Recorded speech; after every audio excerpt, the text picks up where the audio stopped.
नमस्कार. परळच्या doctor T के Tope night कॉलेजच्या वतीने आयोजित केलेल्या या व्याख्यानमालेमध्ये आज आपलं हे 7वं व्याख्यान आहे.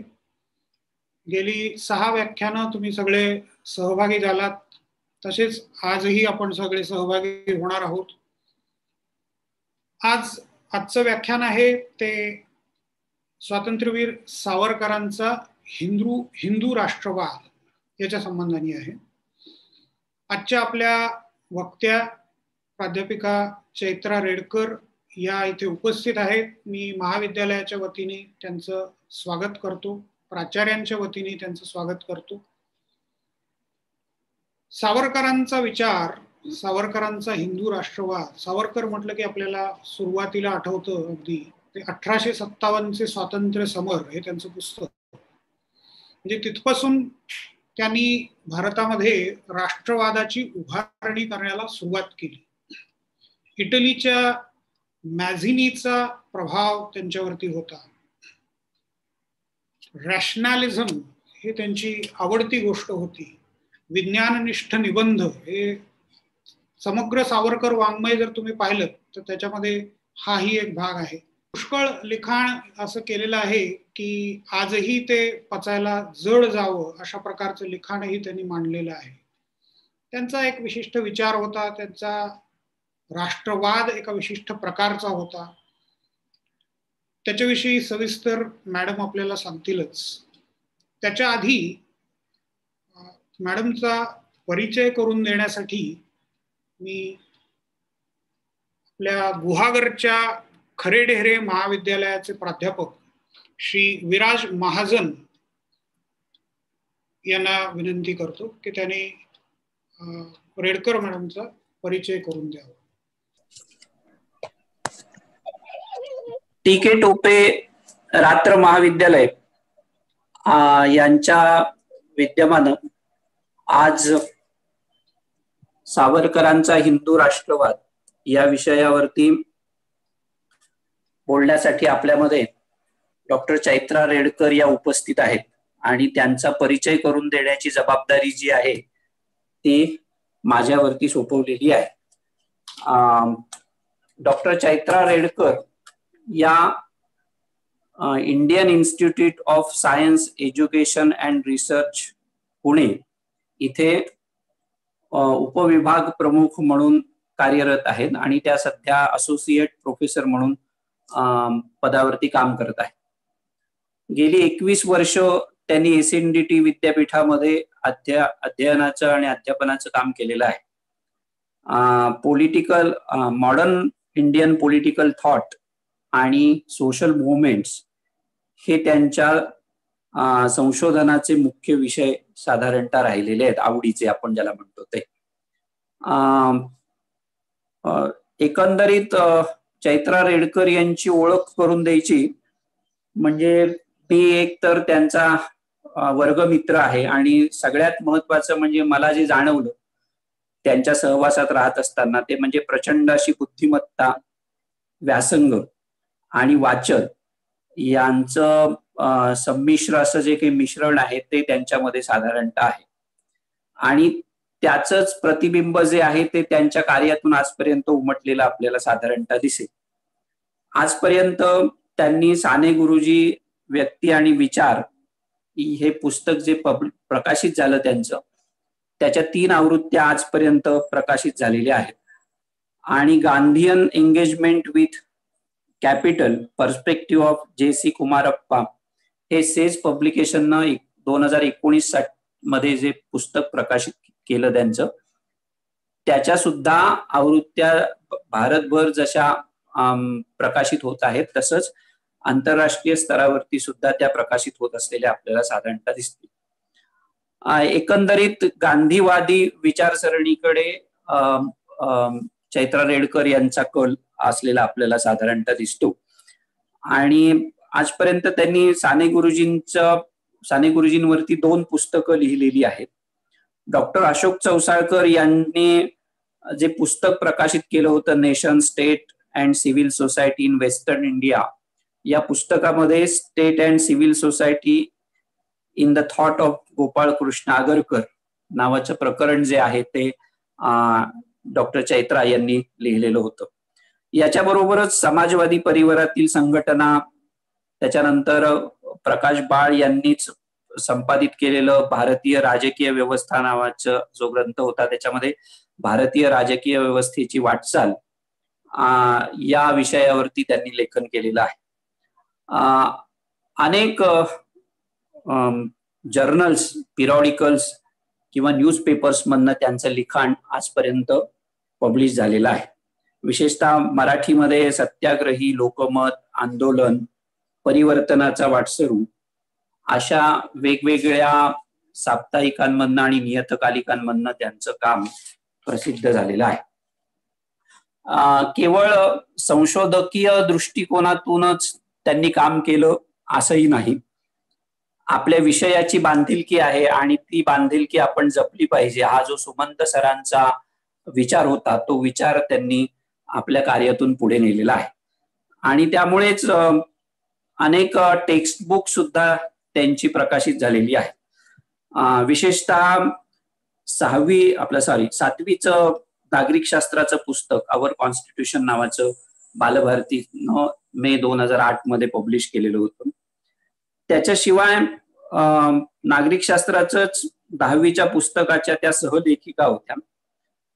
NCERTच्या कॉन्स्टिट्यूशन ऍट वर्क हे जे 11वी साठीचं पॉलिटिकल सायन्सचं जे टेक्स्टबुक आहे त्याच्यासाठी सुद्धा त्यांनी लेखन केलेलं होतं. आणि शिवाय नाथीबाई ठाकरसी विद्यापीठामध्ये काम करत असताना तिथल्या बहिस्थ विद्यार्थ्यांसाठी जे स्टडी मटेरियल आवश्यक असतं, त्या स्टडी मटेरियल मध्ये सुद्धा त्यांनी लिखाण केलेलं आपल्याला साधारणतः दिसतं. त्याच्याशिवाय म्हणजे मी मगाशी जे म्हणत होतो की सुमंत सरांचा वारसा त्या पुढे नेताना आपल्याला दिसतात किंवा तो विचार पुढे नेताना दिसतात. याचं कारण सर नेहमी असं म्हणायचे की मराठीतलं इंग्रजीमध्ये आलं पाहिजे सक्षम पद्धतीनं, आणि तसंच सक्षम पद्धतीनं इंग्रजीतलं मराठीमध्ये आलं पाहिजे. या दोन्ही क्रिया ज्या आहेत त्या दोन्ही क्रिया चैत्रा रेडकर यांनी समर्थपणे पार पाडलेल्या आपल्याला साधारणतः दिसतील. म्हणजे मराठीतली टेक्स्टबुक इंग्रजीमध्ये भाषांतरित करणं आणि इंग्रजीतली ज्या म्हणजे बदलत्या काही संकल्पना आहेत त्यांचं मराठीमध्ये आणणं, हे काम जे आहे ते त्यांनी सातत्याने केलेलं आपल्याला दिसेल. म्हणजे प्रभुत्वाचे बदलते चित्र किंवा जागतिकीकरणानंतरचा भारत हे त्यांचे ट्रान्सलेटेड झालेले जे लेख आहेत ते सुद्धा याच धर्तीवरती आहेत असं आपल्याला म्हणता येईल. एकंदरीतच मगाशी मी जे म्हणत होतो की उत्तम असा एक प्रकारचा व्यासंग, प्रचंड अशी बुद्धिमत्ता आणि वाचन या असा जो त्रिवेणी संगम आहे, तो त्रिवेणी संगम आज आपल्याला त्यांच्या व्याख्यानातून दिसणार आहे. आणि म्हणून मी जास्त वेळ न घेता फक्त एवढंच म्हणेन की त्या माझ्या वर्गमैत्रीण होत्या याचा मला खऱ्या अर्थानं अभिमान वाटतो. आणि आज मी सुद्धा तुमच्या बरोबरीनंच त्यांचं व्याख्यान ऐकण्यासाठी उत्सुक आहे. त्यामुळे इथून पुढची सर्व सूत्र जी आहेत ती मी त्यांच्याकडे सुपूर्द करतो. धन्यवाद.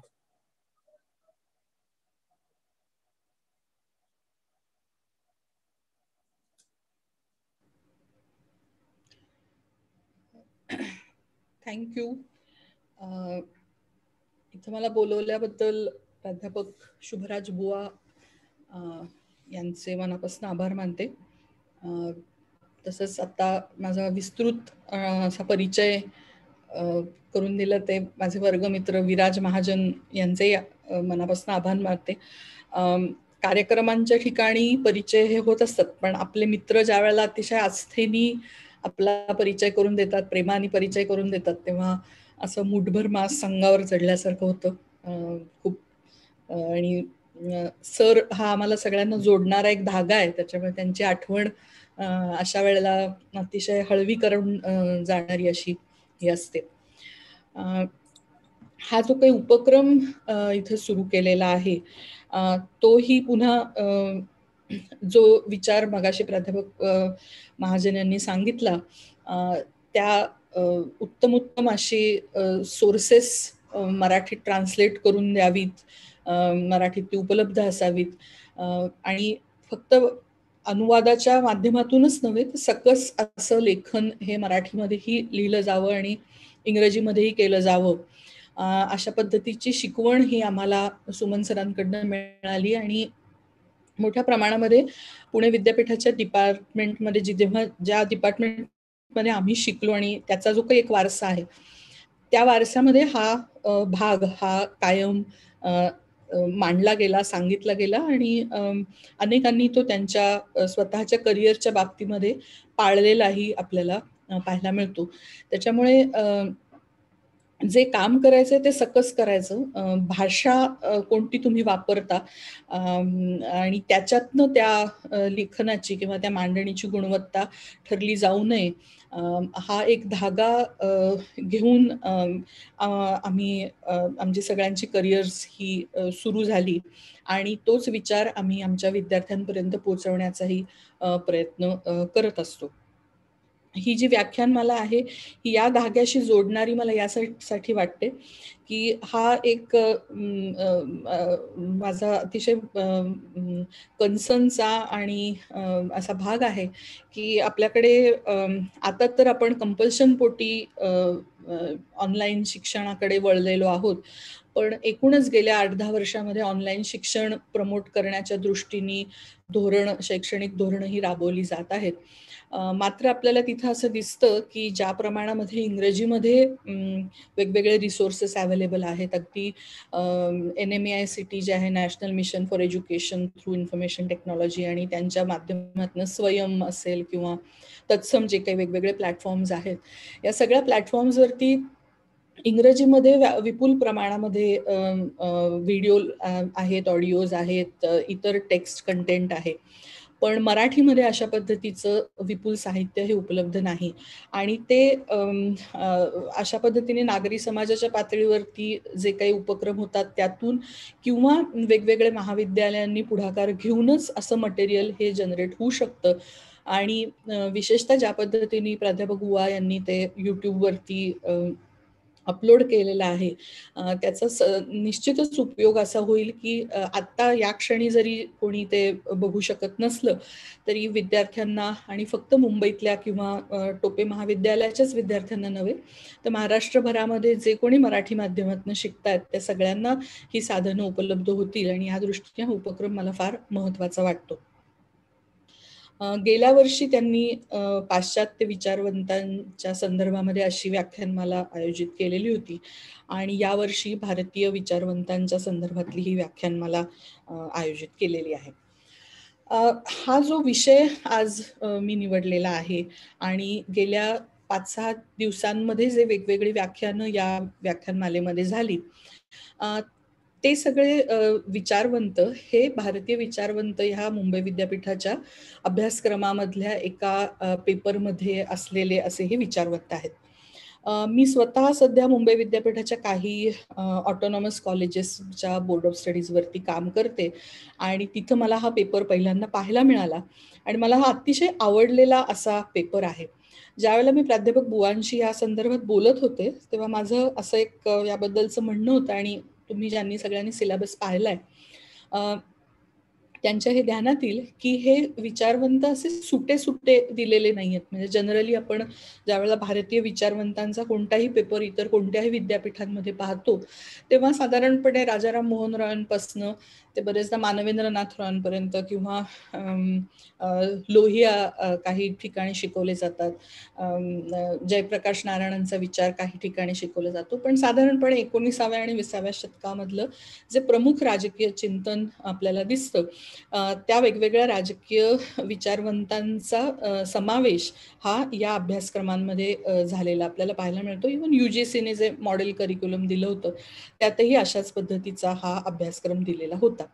पण मुंबई विद्यापीठाचा हा जो पेपर आहे हा पेपर मला युनिक वाटतो, कारण या पेपरमध्ये 2 विचारवंत हे एकत्रितपणे दिलेले आहेत. म्हणजे रानडे आणि आंबेडकर हे एकत्रित अशा पद्धतीने दिलेले आहेत. किंवा जो विषय मी आज म्हणून निवडलेला आहे तो सावरकर आणि टागोर हे एका त्या युनिटचा भाग आहेत. म्हणजे स्वतंत्रपणे सावरकर आणि स्वतंत्रपणे टागोर असे 2 वेगळे विचारवंत म्हणून दिलेले नाहीत, तर ते एका युनिटचा भाग म्हणून दिलेले आहेत. आणि हा संदर्भ माझ्या मांडणीमध्ये वारंवार राहील. म्हणजे ह्या इनफॅक्ट फ्रेमवर्कच्या अनुषंगाने मी माझी मांडणी ही आज आणि उद्या अशा 2 दिवसामध्ये करणार आहे. आणि म्हणून आपण सोयीसाठी जरी आज मी सावरकरांवर बोलणार आणि उद्या टागोरांवरती बोलणार असं जरी म्हटलेलं असलं तरी प्रत्यक्षामध्ये माझी जी मांडणी आहे ती ओव्हरलॅपिंग हे दोन्ही विचारवंत एकत्रितपणे मांडण्याच्या कडे माझा कल हा जास्त असेल.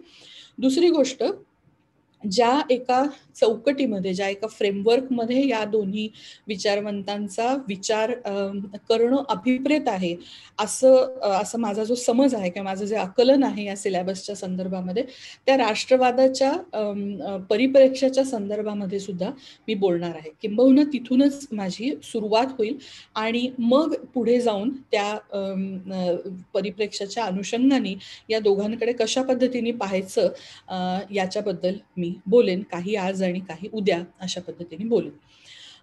थोडं सुरुवातीला सगळे अंडर ग्रॅज्युएट लेवलचे विद्यार्थी आहेत हे गृहीत धरून एक छोटंसं इंट्रोडक्टरी अशा पद्धतीचं आपण काही बघूया आणि मग मूळ विषयाकडे, मूळ माझ्या राष्ट्रवादाच्या फ्रेमवर्ककडे जाऊया. राष्ट्रवादाविषयीचे सावरकर आणि टागोर यांचे विचार असं ज्यावेळेला आपण म्हणतो तेव्हा या दोघांचाही जो काही करिअर स्पॅन आहे किंवा त्यांचा जो काही एकूण जीवन कार्याचा आलेख आहे तो परस्परापासून अतिशय वेगळा आहे हे आपल्याला माहिती आहे, तरी मला आवर्जून ते नमूद करावं असं वाटतं. मला असं वाटतं स्लाइड्स ह्या दिसत असतील तुम्हाला क्लिअरली. दिसत नसल्या तर कृपया सांगा मला. ओके. कालखंड जर बघितला तर काही काळ हा थोडा ओव्हरलॅपिंग असल्याचं आपल्याला पाहता येईल, पण तरी दोघांच्या वयामध्ये हे जवळपास 20-22 वर्षाचं अंतर आहे आणि कार्यकाळही त्याप्रमाणे त्यांचा थोडा वेगळा राहिलेला असल्याचं आपल्याला मिळतं. तेवढं 20-22 वर्षाचं अंतर त्यांना पुढे सावरकरांना मिळालं हेही आपल्याला पाहायला मिळतं. टागोरांचा जो काही आपल्याला परिचय आहे तो काही राजकीय विचारवंत किंवा तो काही राजकीय नेता अशा स्वरूपाचा त्यांचा आपल्याला परिचय नाही. ते प्रामुख्याने एक बंगाली साहित्यिक अशा पद्धतीने आपल्याला ते माहिती आहेत आणि बंगालमधला जो रेनेसॉ म्हटला जातो, जो पुनर्निर्माणाचं युग जे आहे आणि विशेषतः भारताच्या इतिहासाच्या संदर्भामध्ये आपण बोलतो त्यावेळेला बंगालमधला रेनेसॉ हाच भारतातला रेनेसॉ अशा पद्धतीची मांडणी ही इतिहासकारांनी केलेली आहे. तेव्हा ज्या पद्धतीचा तिथला एक नवा विचार मांडणारं जे काही लेखन 19व्या शतकापासनं बंगालमध्ये होत होतं तोच वारसा पुढे घेऊन जाणारे एक लेखक, एक साहित्यिक, विचारवंत अशा पद्धतीने आपण त्यांच्याकडे बघतो. हे आपल्यापैकी विद्यार्थ्यांपैकी कुणाला जर माहीत नसेल तर फक्त भारताच्याच राष्ट्रगीताचे नव्हे तर बांगलादेशच्या राष्ट्रगीताचेही जनक म्हणून आपल्याला टागोरांची ओळख ही आहे. विश्वभारती शांतिनिकेतनच्या माध्यमातून शिक्षणाच्या बाबतीमध्ये त्यांनी काही प्रयोग केले याबद्दल ही आपल्याला कल्पना असेल. साधारण 1913 नंतर म्हणजे विशेषतः नोबेल पुरस्कार प्राप्त झाल्यानंतर टागोरांनी एक प्रकारची ज्याला वर्ल्ड टूर म्हणता येईल असं वेगवेगळ्या ठिकाणी जगभरामध्ये त्यांना भाषणाचं आमंत्रण मिळालेलं होतं आणि अशाच एका भाषणामध्ये अमेरिकेमध्ये त्यांनी जी नॅशनलिझमच्या संदर्भात, राष्ट्रवादाच्या संदर्भात मांडणी केली तो त्यांचा जो काही विचार होता तो नॅशनलिझम ह्या निबंधामध्ये 1917 साली प्रकाशित झाला आणि माझ्या मांडणीमध्ये तो हा निबंध हा कळीचा आहे, तो मध्यवर्ती असा हा आहे.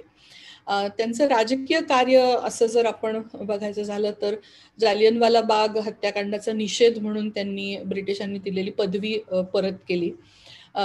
स्वदेशीच्या आंदोलनाला त्यांचा पाठिंबा होता मंदिर प्रवेशाची जी वेगवेगळी आंदोलनं झाली, अगदी सुरुवातीपासून जर बघायचं झालं तर पर्वती मंदिर सत्याग्रह, आपल्या पुण्यामध्ये असलेल्या पर्वती मंदिरातल्या प्रवेशाचा सत्याग्रह, नंतरचा काळाराम मंदिर सत्याग्रह, त्याच्यानंतर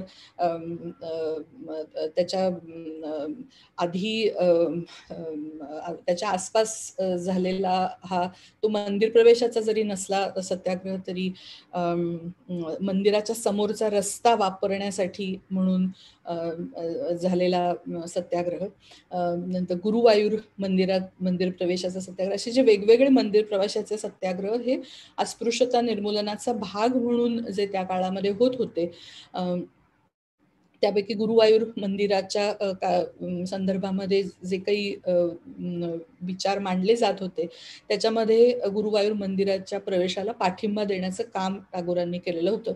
आणि पुणे कराराच्या वेळी गांधी आंबेडकरांमध्ये मध्यस्थी किंवा त्यांच्यात एक संवाद व्हावा यासाठी सुद्धा ते प्रयत्नशील असल्याचं आपल्याला पाहायला मिळतं. दुसऱ्या बाजूला आपल्याला असं दिसतं की ज्या वेळेला सावरकरांचा आपण विचार करतो तेव्हा अर्थातच मराठी भाषिक माणसाला सावरकरांचा परिचय हा एक साहित्यिक म्हणून निश्चितच आहे. आणि बहुतेक सगळ्या शाळांमध्ये, बहुतेक ठिकाणी आणि अलीकडच्या काळात खूप मोठ्या प्रमाणामध्ये सावरकरांची दोन जी गाणी आहेत, जयोस्तुते आणि सागरा प्राण तळमळला, ही अगदी ओठांवरती असलेली अशी गाणी, ती सगळ्यांना परिचित अशी गाणी आहेत. दुसरा ज्याचा उल्लेख प्राध्यापक गुवा यांनी सुरुवातीला केला की ते बुद्धिप्रामाण्यवादी म्हणूनही त्यांचा एक परिचय आहे. विशेषतः ज्या वेळेला गोहत्या बंदीचा विषय निघतो आणि अलीकडच्या काळात त्या संदर्भामध्ये गोवंश हत्याबंदीची जी काही विविध राज्य सरकारांनी जी विधेयकं आणली त्याबद्दल बोलत असताना सुद्धा सावरकरांचा उल्लेख हा असा होतो की गाय ही एक उपयुक्त पशु आहे, अशा पद्धतीची भूमिका ही त्यांनी घेतलेली होती. आणि म्हणजे गाईला माता मानण्यापेक्षाही तिचा एक शेतकी समाजामध्ये असलेला उपयोग या दृष्टीने गायीकडे बघण्याचा दृष्टिकोन हा त्यांनी घेतलेला असल्याचं आपल्याला पाहायला मिळतं. बाकी आपल्याला त्यांच्या जन्मठेपेच्या शिक्षांबद्दल माहिती आहे. माझी जन्मठेप हे त्यांचं आत्मचरित्र मराठी वाचकाला माहिती आहे, त्याबद्दल नव्याने सांगायला नको. पण जे काहीसं कॉन्ट्रोवर्शियल आणि ज्याच्याबद्दल अलीकडच्या गेल्या 5-7 वर्षांमध्ये मोठ्या प्रमाणामध्ये चर्चा होते, उलटसुलट चर्चा होते, ते म्हणजे विशेषतः जन्मठेपेच्या शिक्षेतनं सूट मिळावी यासाठी त्यांनी लिहिलेले माफी अर्ज, त्याच्यानंतर राजकारणामध्ये आपण सहभागी होणार नाही अशा पद्धतीची वचननामा लिहून दिल्यानंतर त्यांना त्यांची झालेली सुटका, आणि त्याच्यानंतरच्या कालखंडामध्ये त्यांनी काँग्रेसच्या विरोधात केलेलं हे राजकारण, त्यातले अगदी प्रामुख्याचे काही 1-2 मुद्दे जे मी इथं लिहिलेले आहेत ते असे आपल्याला आवर्जून बघण्यासारखे असे दिसतील की 1939 मध्ये ज्या वेळेला प्रांतिक मंडळाने राजीनामा दिला, तर ही प्रांतिक मंडळ म्हणजे काय, तर तुम्ही सगळ्यांनी हे वाचलेलं असेल की 1935चा गव्हर्नमेंट ऑफ इंडिया ऍक्ट ज्या वेळेला आला तेव्हा त्याच्या अनुषंगाने 36 साली वेगवेगळे जे प्रांत होते, मुंबई प्रांत किंवा वायव्य सरहद्द प्रांत, अशी जी प्रांत तुम्हाला माहिती असतील, त्या वेगवेगळ्या प्रांतांमध्ये निवडणुका होऊन तिथं भारतीय सरकार आली. म्हणजे तिथं ब्रिटिशांचा कारभार न राहता तिथं स्थानिक लोकांनी कारभार बघण्याचा जी तरतूद होती त्या अनुषंगाने तिथं त्यांची मंत्रिमंडळ ही आलेली होती. मात्र ज्यावेळेला दुसऱ्या महायुद्धाचा निर्णय झाला त्या महायुद्धाला विरोध करण्याची भूमिका काँग्रेसने घेतली आणि त्या भूमिकेच्या अनुषंगाने 1939 मध्ये या सगळ्या मंत्रिमंडळांनी, काँग्रेसच्या मंत्रिमंडळांनी राजीनामा दिला. तर असे जे राजीनामा दिलेली जे प्रांत होते त्या प्रांतांमध्ये पर्यायी सरकार स्थापन करण्याच्या साठी म्हणून हिंदू महासभा आणि मुस्लिम लीग या दोघांनी एकत्र येऊन संयुक्त सरकार स्थापन करावं यासाठी सावरकरांनी पुढाकार घेतल्याचं आपल्याला दिसतं. 1942च्या चले जाव आंदोलनाला त्यांचा विरोध असल्याचं आपल्याला दिसतं. मगाशी मी जातीपातीच्या बेड्यांचा उल्लेख आधी केलेला आहे म्हणून इथं पुन्हा बोलत नाही त्याच्याबद्दल. आणि आणखी एक अतिशय कॉन्ट्रोवर्शियल असा त्यांचा राजकारणातला जो रोल राहिला तो म्हणजे महात्मा गांधींचा जो नथुराम गोडसे यांनी खून केला त्या खुनाच्या कटातले एक आरोपी म्हणून त्यांचा त्याच्यामध्ये सहभाग होता. त्या आरोपींच्या यादीमध्ये त्यांचा सहभाग होता. त्यांच्यावरचा आरोप हा सिद्ध झाला नाही, पण त्याच्यामध्ये एक आरोपी म्हणून त्या ज्यांचा समावेश करण्यात आला होता, ज्यांच्यावरती खटला दाखल करण्यात आलेला होता, त्याच्यामध्ये त्यांचाही एक समावेश होता हे असं आपल्याला पाहायला मिळतं. हे केवळ एवढ्यासाठी ही पार्श्वभूमी की हा बेसिकली विद्यार्थ्यांसाठीचा म्हणून उपक्रम आहे, म्हणून त्यासाठी ही एक पार्श्वभूमी अशा अंगाने इथं मी मांडलेली आहे. एक जनरल मॅपिंग, एक जनरल त्यांचा पट आयुष्याचा लक्षात यावा यासाठी म्हणून अशा पद्धतीची एक फ्रेमवर्क त्यांच्या आयुष्याचा पट काय होता तो आपण पाहिलेला आहे. आता हे दोन कुठल्याच अंगांनी एकमेकांशी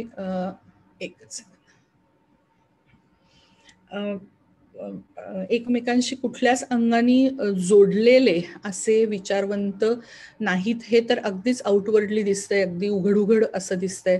त्यांचा परस्परांशी काही संपर्क आला, संबंध आला असंही काही, किंवा तो खूप प्रॉमिनंटली काही त्यांचं देवाणघेवाण एकमेकांबरोबर झाली असंही आपल्याला कुठे पाहायला मिळत नाही, किंवा त्याच्या आवर्जून काही दखल घ्यावी असंही त्यांच्यामध्ये काही साधर्म्य नाही.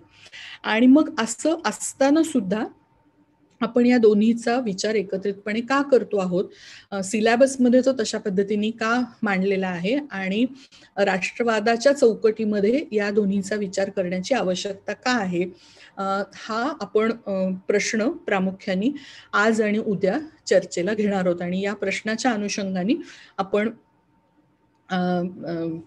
सावरकर आणि टागोर या दोघांच्याही विचारांचा आढावा हा घेणार आहोत.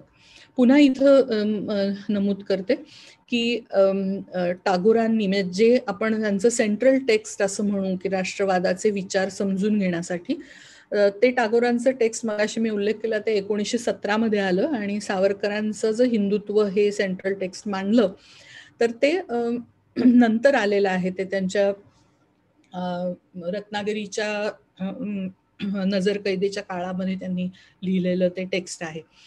तर साधारण ते 30च्या दशकामध्ये आलेलं ते टेक्स्ट आहे.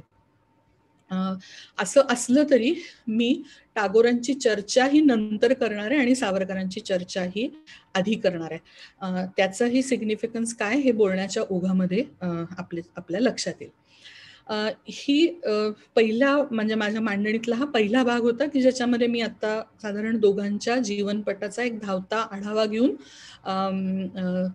त्यांचं साधारण कार्य काय होतं याचा एक त्रोटक असा परिचय हा आपल्याला करून दिलेला आहे. माझ्या प्रेझेंटेशनचा जो दुसरा भाग आहे ज्याला मी असं म्हणते की एका सैद्धांतिक चौकटीमध्ये आपल्याला या दोघांचा विचार करायचा आहे. तर ते ही सैद्धांतिक चौकट नेमकी काय आहे त्याच्याबद्दल आता मी माझ्या मांडणीच्या या दुसऱ्या भागाकडे वळते.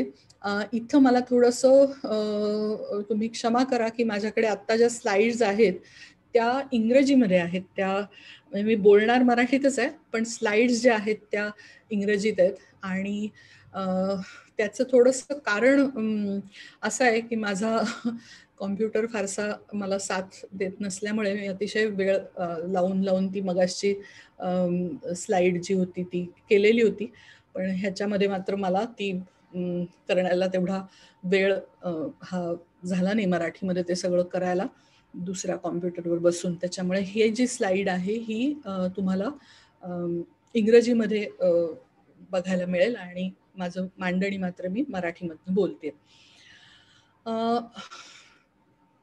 इथं एक थोडासा आपण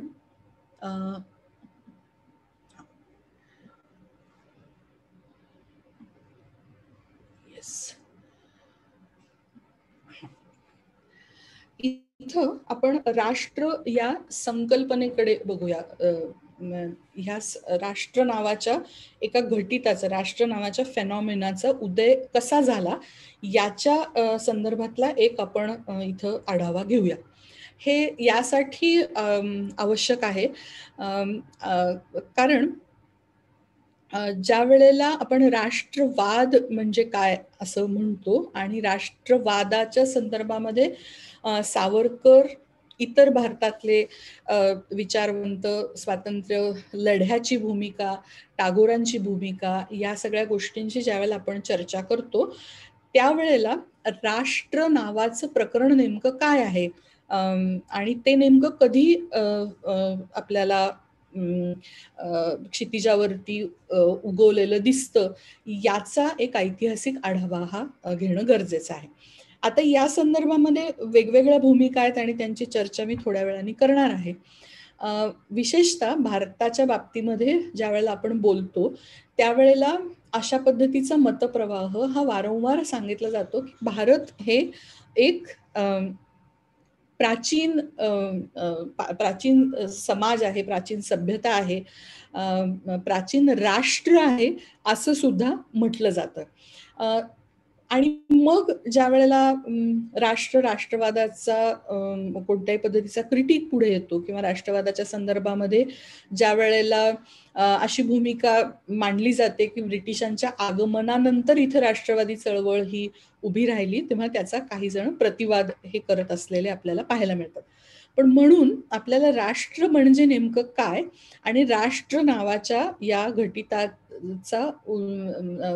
नेमका आकार कसा आणि कधी मिळाला याबद्दलचं एक जे सैद्धांतिक अशी मांडणी आहे ती थोडी समजून घेणं गरजेचं आहे. ज्यावेळेला आपण राष्ट्र असं म्हणतो तेव्हा त्याच्यामध्ये साधारणपणे आपल्याला अपेक्षित असलेल्या गोष्टी ह्या आहेत की आपण एक आहोत अशी धारणा असलेला एक राजकीय समुदाय स्वतःसाठी सार्वभौम सत्तेचा आग्रह धरतो आणि तो आग्रह त्यांचा पूर्ण होतो किंवा त्यांचा जो क्लेम आहे, त्यांचा जो सार्वभौमत्वाचा दावा आहे, हा दावा आंतरराष्ट्रीय पातळीवरती मान्य केला जातो. ज्या वेळेला तो दावा मान्य केला जात नाही त्यावेळेला आपण त्याला राष्ट्र असं म्हणत नाही, त्याला आपण राष्ट्रक म्हणू शकतो. पण ह्या दोन्ही गोष्टी की त्या समुदायाला आपण एक राजकीय समुदाय म्हणून आपलं अस्तित्व, स्वतंत्र अस्तित्व असलं पाहिजे असं त्या समुदायाला वाटणं आणि दुसऱ्या बाजूला त्या समुदायाचा अशा पद्धतीचा दावा हा मान्य होणं आणि त्याप्रमाणे त्यांना ते सार्वभौमत्व प्राप्त होणं, या दोन्ही गोष्टी या आवश्यक असतात. आता अशा पद्धतीचं जर राष्ट्र असं आपण पाहिलं तर ते आपल्याला प्रामुख्याने जगाच्या पातळीवरती आधुनिकतेबरोबर उदयाला आलेलं पाहायला मिळतं. म्हणजे मग प्रश्न असा उपस्थित होईल की भारताच्या बाबतीत काय, भारत तर एवढा जुना देश आहे असं आपण म्हणतो. तर भारत हा अतिशय प्राचीन सिव्हिलायझेशन किंवा प्राचीन सभ्यता अशी ही असली तरी सुद्धा ज्या पद्धतीने मी आता राष्ट्र या संकल्पनेचा अर्थ सांगितला, आपण राज्यशास्त्रामध्ये नेशन, राष्ट्र या संकल्पनेचा जो अर्थ पाहतो त्या पद्धतीचं अस्तित्व हे भारताला ब्रिटिशांच्या आगमनानंतर ज्या पद्धतीच्या इथं चळवळी झाल्या, जे आंदोलन झालं आणि जे असर्शन झालं त्यातनं 1947 मध्ये प्राप्त झालं. त्याच्या आधी आपल्यामध्ये काही बाबतीमध्ये एकात्मता असेल, सांस्कृतिक एकात्मता असेल, काही बाबतीमध्ये प्रचंड आपल्यामध्ये वैविध्यही होतं. आपलं म्हणून इथला काही एक इथॉस होता, आपलं म्हणून काही एक इथलं आपला गुणधर्म होता इथल्या संस्कृतीचा. इथं पुन्हा मी संस्कृती ही बहुवचनी शब्द म्हणून वापरते आहे. तर ते एका बाजूला राहिलं. पण अशा पद्धतीचं एक पॉलिटिकल कम्युनिटी, सार्वभौम पॉलिटिकल कम्युनिटी म्हणून असलेलं जे अस्तित्व आहे, हे अस्तित्व आपल्याला ब्रिटिशांच्या आगमनाच्या पार्श्वभूमीवरती त्याच्यासाठीचं असर्शन सुरू झालं आणि ते आपल्याला प्राप्त झालेलं दिसतं. आता हे समजून घ्यायचं असेल तर आपल्याला थोडंसं इतिहासाकडे जायला लागेल की अशा पद्धतीचं जे घटित आहे, हे घटित प्रामुख्याने आपल्याला पहिल्यांदा युरोपच्या मातीमध्ये उदयाला आलेलं पाहायला मिळतं. आणि युरोपमध्ये साधारण 14व्या शतकापासून 14व्या-15व्या शतकापासून ज्या पद्धतीचे सांस्कृतिक, धार्मिक अशा पद्धतीचे बदल हे होत होते, आर्थिक बदल होत होते आणि त्याच्या अनुषंगाने जे नवीन नवीन प्रयोग होत होते, जे नवीन नवीन पद्धतीची मांडणी ही केली जात होती, याच्यामधनं आपल्याला युरोपमध्ये राष्ट्र नावाचं एक घटित अवतरलेलं हे आपल्याला पाहायला मिळतं. म्हणजे सांस्कृतिक पातळीवरती विवेकी विचाराची मांडणी होत असलेली आपल्याला पाहायला मिळते. ख्रिस्ती धर्माच्या विचारांपेक्षा प्राचीन कालखंडामध्ये असलेला जो काही गणतंत्राला पूरक अशा पद्धतीचा विचार होता किंवा विवेकी विचार होता, त्याच्याशी नाळ सांगण्याचे प्रयत्न हे युरोपमध्ये होत होते. रिफॉर्मेशनच्या म्हणजे धर्मसुधारणेच्या चळवळीच्या अनुषंगाने बायबलचं वेगवेगळ्या युरोपीय भाषांमध्ये ट्रान्सलेशन होणं, यातनं त्या समुदायांची भाषिक ओळख जी आहे, ही ओळख बळकट होण्याच्या दृष्टीने या घटना ह्या पूरक ठरत होत्या. या अनुषंगाने जेव्हा रोमन कॅथलिक चर्चला विरोध करणारी प्रोटेस्टंट चळवळ उभी राहिली आणि त्यातनं ज्या पद्धतीची चर्चची पुनर्मांडणी जी होत होती, त्यातनं आलेले जे नवीन चर्चेस होते ते नॅशनल लेवलचे म्हणजे राष्ट्रीय अशी अस्मिता घेऊन, राष्ट्रीय भाषिक अस्मिता घेऊन उभे राहिलेले चर्चेस होते. याच्यामधनं आपल्याला असं पाहायला मिळतं की ह्या एकूण रिफॉर्मेशन आणि रेनेसॉन्सच्या पिरियडमधनं आणि या सगळ्या कालखंडाला पॅरलली ज्या पद्धतीचा प्रबोधनाचा, ज्याला आपण कालखंड म्हणतो आणि ज्याला प्रबोधनाचा विवेकवादी विचार हा युरोपमध्ये मांडला जात होता, जे वेगवेगळी शास्त्रीय वैज्ञानिक अशा पद्धतीचे शोध तिथे लागत होते, या सगळ्या प्रकारामधनं एक नवा विचार आणि अनेक पद्धतीचे नवीन अशा पद्धतीच्या सामाजिक संस्थांचा उदय होत होता. नव्या पद्धतीची राजकीय व्यवस्था ही आकाराला येत होती आणि नवीन प्रकारची अर्थव्यवस्था ही आकाराला येत होती. या एका प्रोसेसचा भाग म्हणून आपल्याला असं पाहायला मिळतं. काही स्लाइड्स मी यातल्या वगळते, पण इथं आपल्याला असं पाहायला मिळतं की पहिल्यांदा युरोपमध्ये, सेंट्रल युरोपमध्ये आपल्याला हे अशा पद्धतीचा राष्ट्रवादाचा उदय झालेला दिसतो, ज्याला राष्ट्रवादाचा पहिली लाट अशी म्हणता येईल. आणि ज्या मॅझिनीचा उल्लेख केला, त्यांनी ज्या पद्धतीने जर्मन भाषिक जी सगळी नगर राज्य होती त्यांच्या एकात्मीकरणासाठी म्हणून जे प्रयत्न केले, त्यातनं जर्मन राष्ट्राची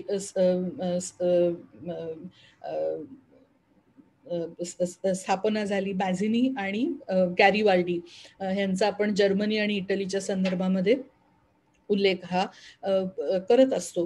तर युरोपमध्ये अशा पद्धतीने आपल्याला यांच्या माध्यमामधनं, यांच्या राजकीय प्रयत्नांमधनं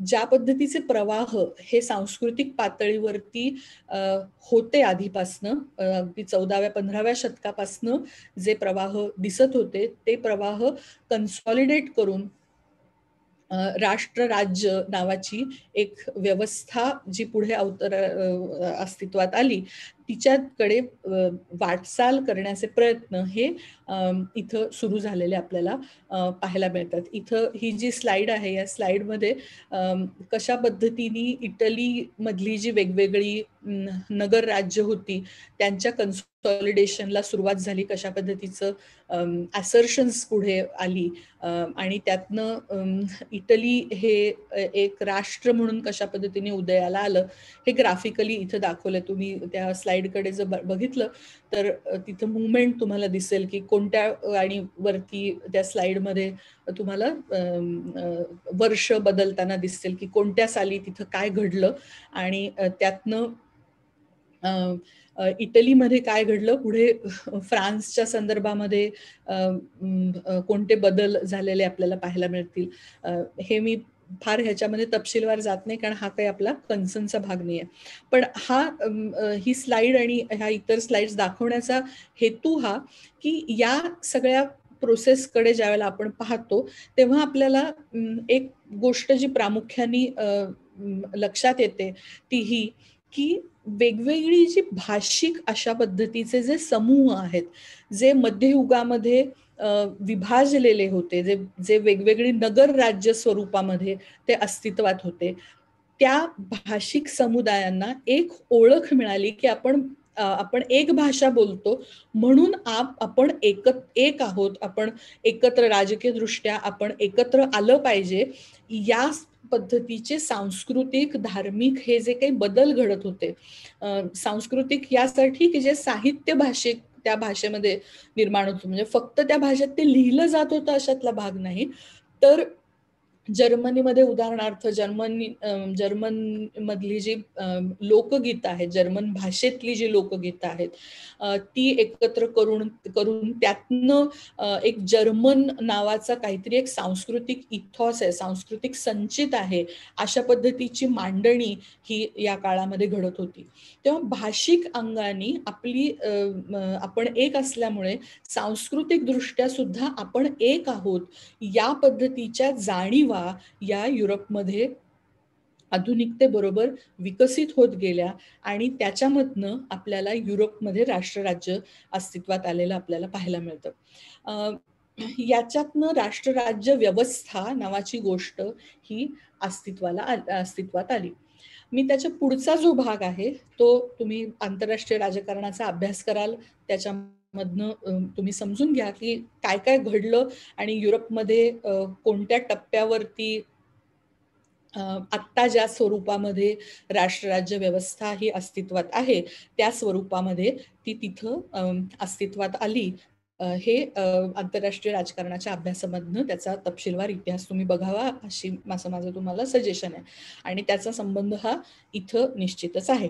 पण इथं लक्षात घेण्याचा मुद्दा असा की अशा पद्धतीची राष्ट्रराज्य व्यवस्था ही अस्तित्वात आलेली असताना, युरोपमध्ये अस्तित्वात आलेली असताना जगभरामध्ये इतर ठिकाणी सुद्धा आपल्याला पाहायला मिळतं की राष्ट्र राज्य नावाच्या या पद्धतीच्या एका घटिताचा विचार हा युरोपातनं जे काही जगभराचं वसाहतीकरण केलं गेलं, जो वसाहतवाद या काळामधचा एक गुणधर्म होता, त्यातनं हा विचार तिथपर्यंत पोचल्याचं आपल्याला पाहायला मिळतं. हे 1945चं जगाचा मॅप आहे आणि त्यातनं तुम्हाला दिसेल की ब्रिटनच्या ताब्यामध्ये हे जे असं लालसर टोमॅटो रंग जो दिसतोय तो सगळा ब्रिटनच्या आधिपत्याखाली असलेला भाग आहे. निळा जो भाग आहे तो फ्रान्सच्या वगैरे वगैरे असं सगळं हे चित्र आहे.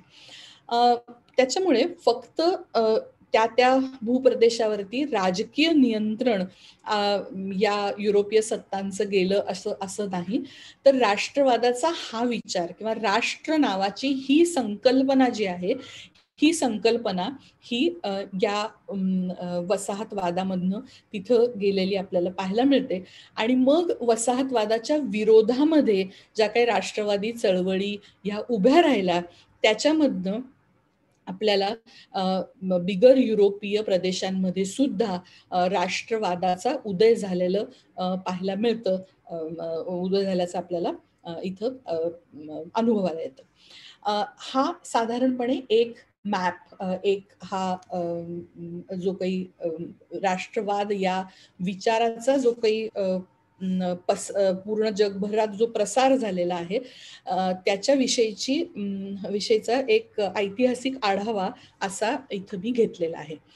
आता इथं आपल्या पुढे अतिशय कळीचे प्रश्न हे उपस्थित होतात आणि विशेषतः ज्यावेळेला आपण सावरकरांबद्दल बोलतो त्यावेळेला तर हे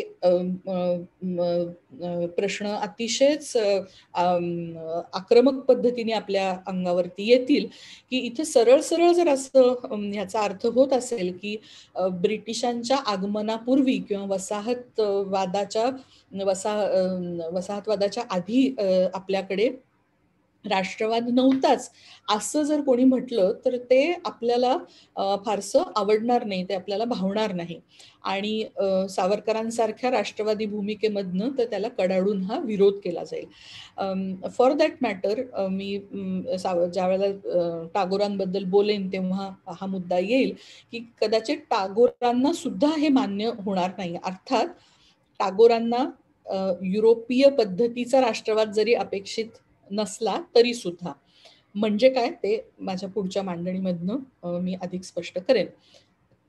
इथं मुद्दा पण याच्यातनं कळीचा प्रश्न असा हा उपस्थित होतो की जर एका बाजूला आपण असं मान्य करत असू की इथं भारतवर्ष नावाचं एक काहीतरी इथं एक संचित होतं आणि ते फार प्राचीन स्वरूपाचं असं इथं काहीतरी एक वास्तव होतं. त्यांच्यामध्ये एक जोडणारा धागा होता. जरी जे काही इथं होतं ते एक जिन्सी अशाच पद्धतीचं नसलं तरी सुद्धा काहीतरी जोडणारा हा धागा या समाजामध्ये होता. आणि केवळ ब्रिटिशांच्या आगमनामुळे आम्ही भारत नावाच्या एका अस्तित्वाविषयी जागरूक झालो किंवा अचानकपणे असं अस्तित्व आहे असं आम्हाला काहीतरी जाणीव झाली असं काही नाही. तर याच्या आधीही आम्हाला जर ती एक धारणा आमच्यामध्ये होती तर मग प्रश्न असा उपस्थित होतो की युरोपीय स्वरूपाचं राष्ट्र म्हणून जरी आम्ही ब्रिटिशपूर्व काळात अस्तित्वात नसलो, इथं पुन्हा मला राष्ट्र या संकल्पनेची आठवण करून द्यावीशी वाटते की जेव्हा राष्ट्र आपण असं म्हणतो तेव्हा आपण सगळे एकसंध आहोत, आपण सर्व एक आहोत अशा धारणेमधनं स्वतःचं राजकीय सार्वभौमत्व असर्ट करणारा, क्लेम करणारा आणि ते प्राप्त करून घेणारा राजकीय समुदाय अशा अर्थाने राष्ट्र म्हणून आपलं अस्तित्व हे ब्रिटिशपूर्व काळामध्ये अस्तित्वात नसलं तरी एक प्रकारचा राष्ट्रवाद हा आमच्यामध्ये होता. आता म्हणून इथं एक अतिशय कळीचा प्रश्न आपल्याला उपस्थित करावा लागतो आणि तो असा की आधी काय असतं? आधी राष्ट्र असतं का आधी राष्ट्रवाद असतो? म्हणजे राष्ट्रवादातनं राष्ट्राची निर्मिती होते का राष्ट्र हे आधी असतंच पण राष्ट्रवादाची जाणीव ही नंतर येते?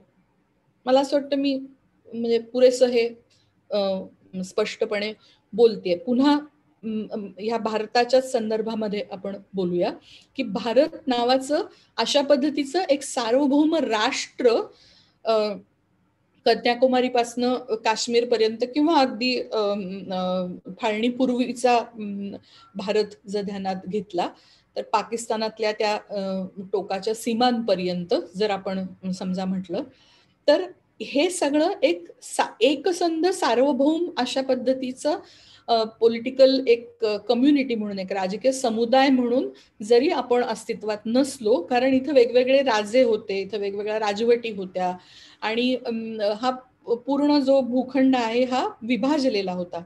त्याच्यामुळे जरी अशा पद्धतीचं विभाजन झालेलं असलं तरी आपण एक भारत म्हणून काहीतरी इथला एक इथॉस आहे, आपण सगळे आपल्याला जोडणारा असा काहीतरी एक भावनिक धागा आहे याची जाणीव ही ब्रिटिशांच्या आगमनाच्या आधी पण होती आणि राष्ट्र म्हणून आपण नंतर अस्तित्वात आलो असं घडतं का स्वातंत्र्य लढ्यातनं राष्ट्रवादी जाणीवा ह्या प्रखर झाल्या, त्या जागृत झाल्या, प्रखर झाल्या आणि त्यातनं आपण स्वतःला राष्ट्र म्हणून असर्ट केलं आणि मग 1947 मध्ये आपण एक राष्ट्र म्हणून अस्तित्वात आलो. हा एक अतिशय कळीचा असा प्रश्न आहे. ज्या वेळेला आपण सावरकर आणि टागोर यांची चर्चा करतो तेव्हा त्यांच्या संदर्भामध्ये हा प्रश्न विचारणं हे आपल्याला महत्वाचं ठरतं. कारण या प्रश्नाची उत्तरं म्हणून जर आपण दोघांकडे पाहिलं तर दोघं आपल्याला दोन टोकांकडे उभे असलेले आपल्याला पाहायला मिळतील. आणि त्या अनुषंगाने त्यांनी जी काही भारताच्या संदर्भामध्ये केलेली जी काही मांडणी आहे ती मांडणी सुद्धा आपल्याला या प्रश्नाकडे, या मुद्द्याकडे पाहण्याचे दोन वेगवेगळे पर्स्पेक्टिव्ह, दोन दृष्टिकोन हे आपल्याला देत असल्याचं पाहायला मिळतं. हे दृष्टिकोन समजून घेण्यासाठी म्हणून मी माझी तिसरी जी स्लाइड आहे ती पुन्हा अतिशय वेगाने, कारण मला असं दिसतंय 5 वाजलेले आहेत, आपण 4 वाजता सुरू करणार होतो. 10 मिनिटं उशिरा जरी सुरू केलेलं असलं तरी साधारण मला असं वाटतं 4:15 पर्यंत मी माझी मांडणी करावी आणि मग तुमचे प्रश्न जे असतील त्याला उत्तर देत आणखी पुढे जेवढा वेळ चालवण्याचं ठरलेलं असेल त्या प्रकारे आपण पुढे जाऊ असं साधारण प्रयोजन मला दिसतंय. तर त्या अनुषंगाने एक फक्त मी आणखी इथं स्लाइड ही शेअर करणार आहे आणि त्याच्यानंतर मी तुमच्या प्रश्नांकडे वळेन.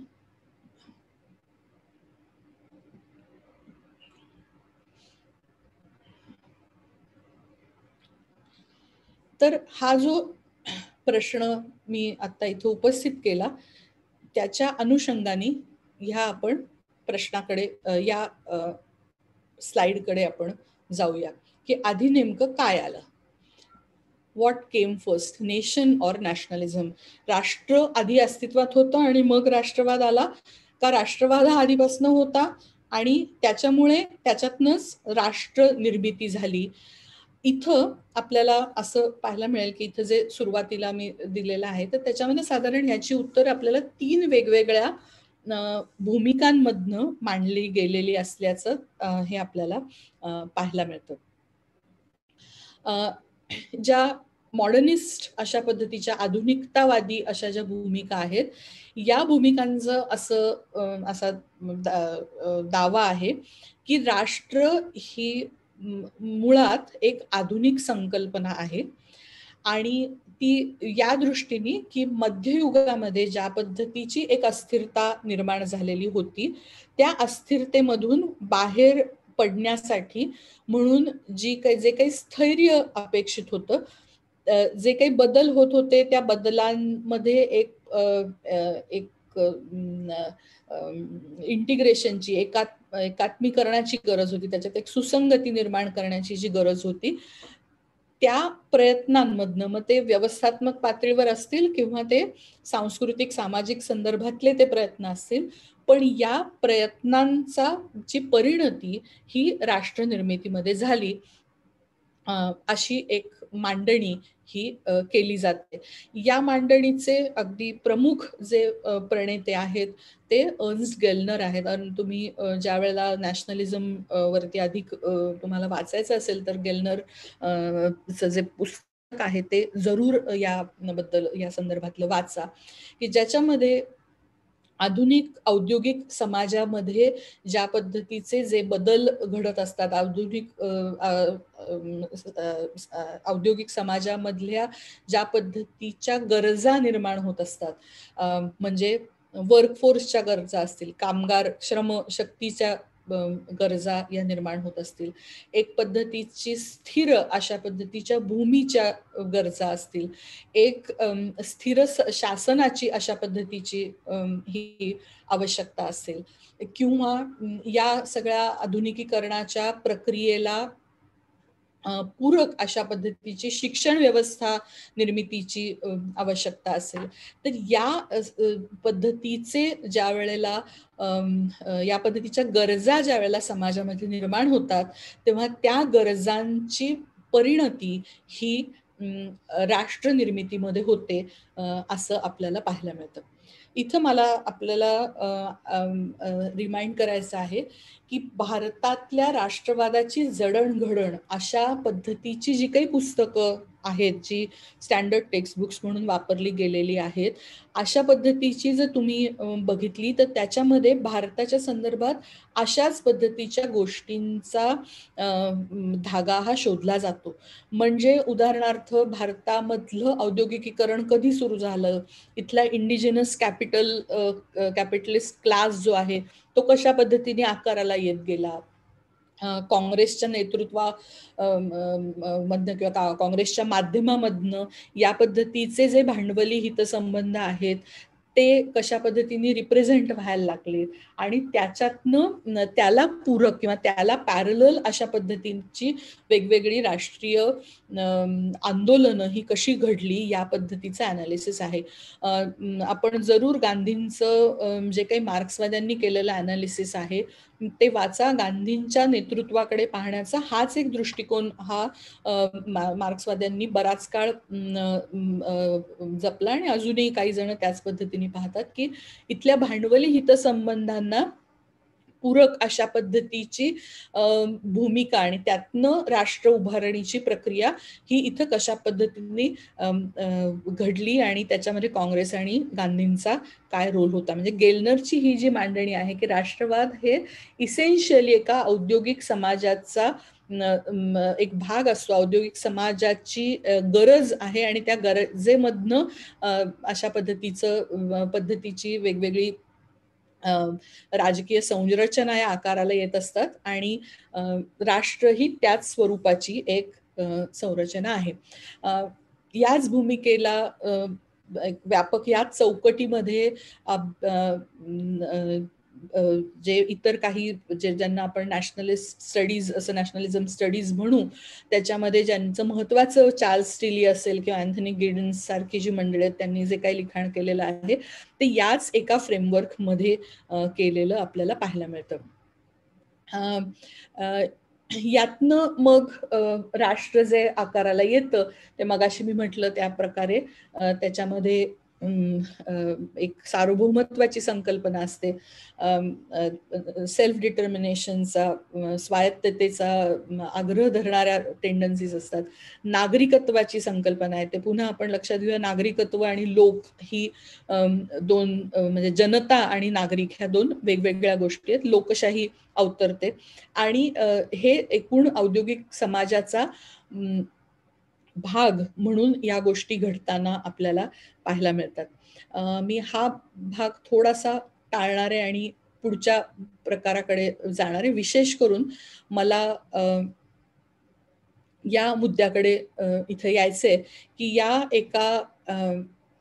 या एका भूमिकेचा प्रतिवाद म्हणजे विशेषतः जी काही या एकात्मीकरणाच्या प्रक्रियेमधनं आपण सगळे एक आहोत ही जी काही धारणा विकसित होत जाते त्या धारणेविषयी आक्षेप उपस्थित करणारं लिखाणही याच परिप्रेक्ष्यातनं नंतरच्या पातळीवरती आलेलं. म्हणजे त्यांच्या बेसिक प्रिमायसेस सेम आहेत. जरी त्यांनी त्या राष्ट्र नावाच्या संकल्पनेचा विरोध केलेला असला तरी त्यातनं आपल्याला पुढे आलेले दिसतात आणि त्याच्यातनं म्हटलं बेसिकली असं जातं की म्हणून राष्ट्र म्हणून जे काही या प्रोसेसमधनं घडतं ती एक अशी कल्पोकल्पित अशी कल्पना आहे.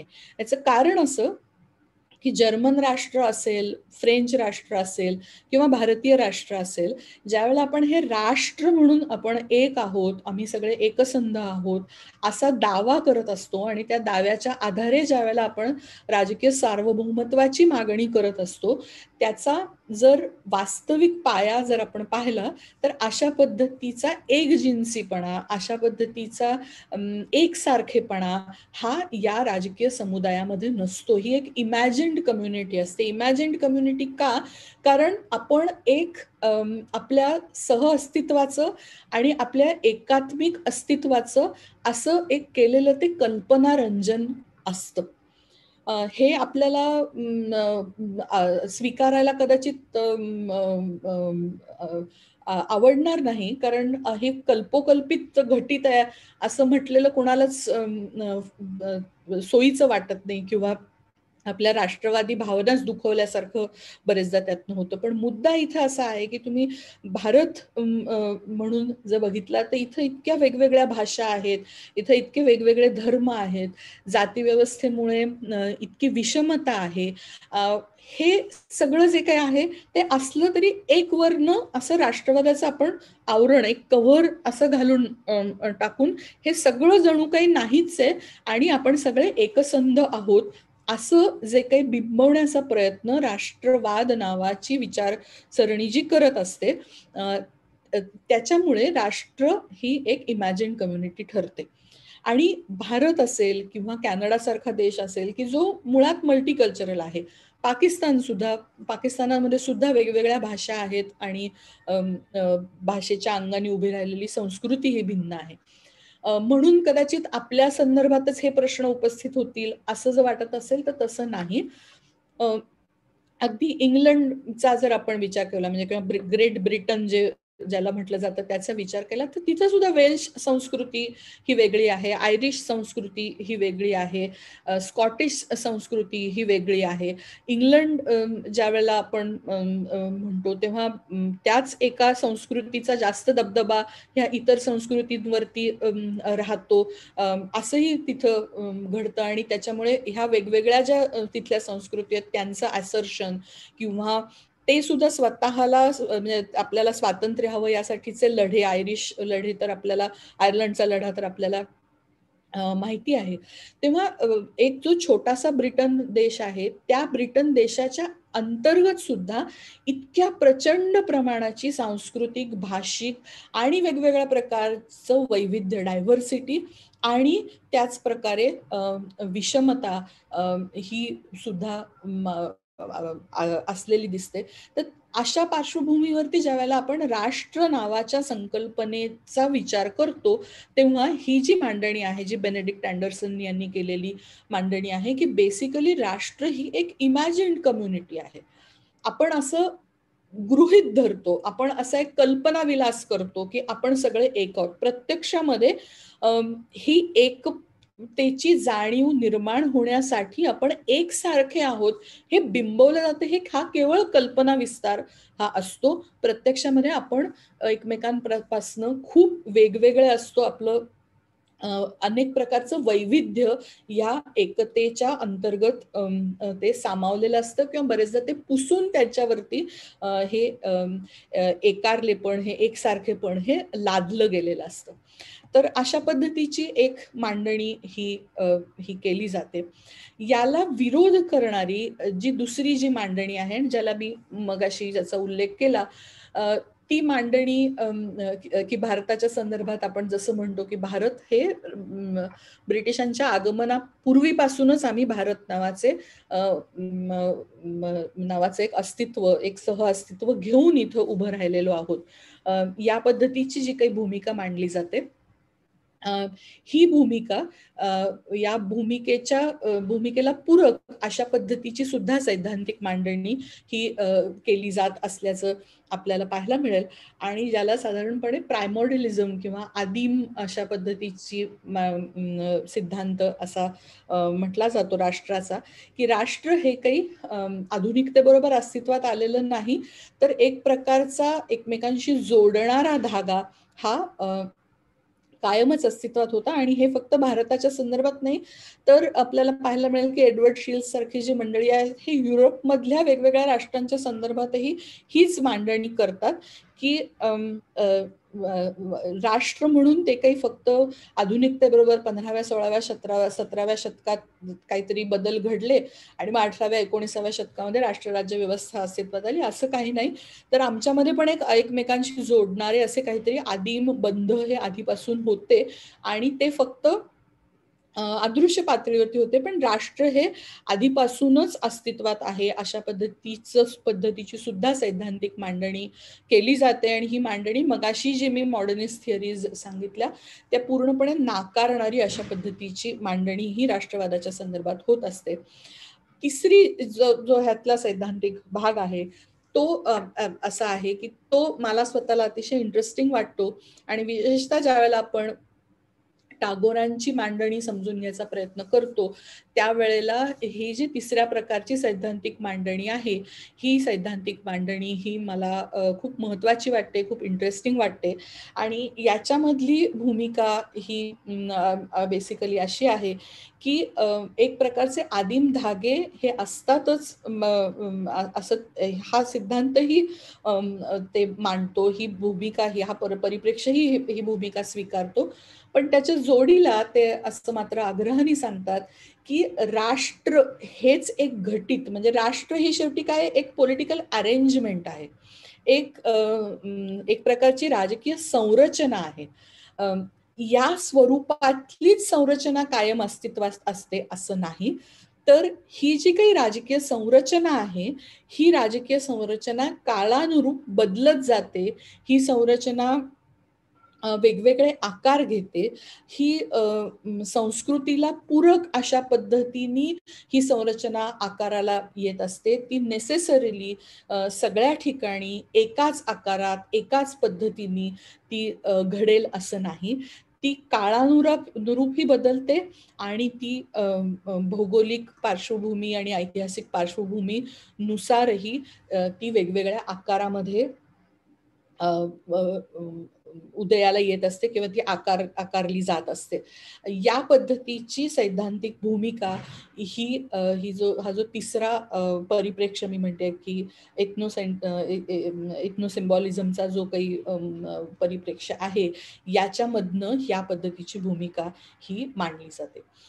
हे मी अतिशय त्रोटक पद्धतीने मांडलंय, कारण मला कल्पना आहे की हा आपला जो विषय जो आहे हा राजकीय विचारांचा विषय आहे, आणि त्याच्यामुळे कदाचित तुम्हाला असं वाटलं असेल की आम्ही तर सावरकर ऐकायला आलो होतो आणि ह्यांनी तर काहीतरी वेगळंच सांगितलं.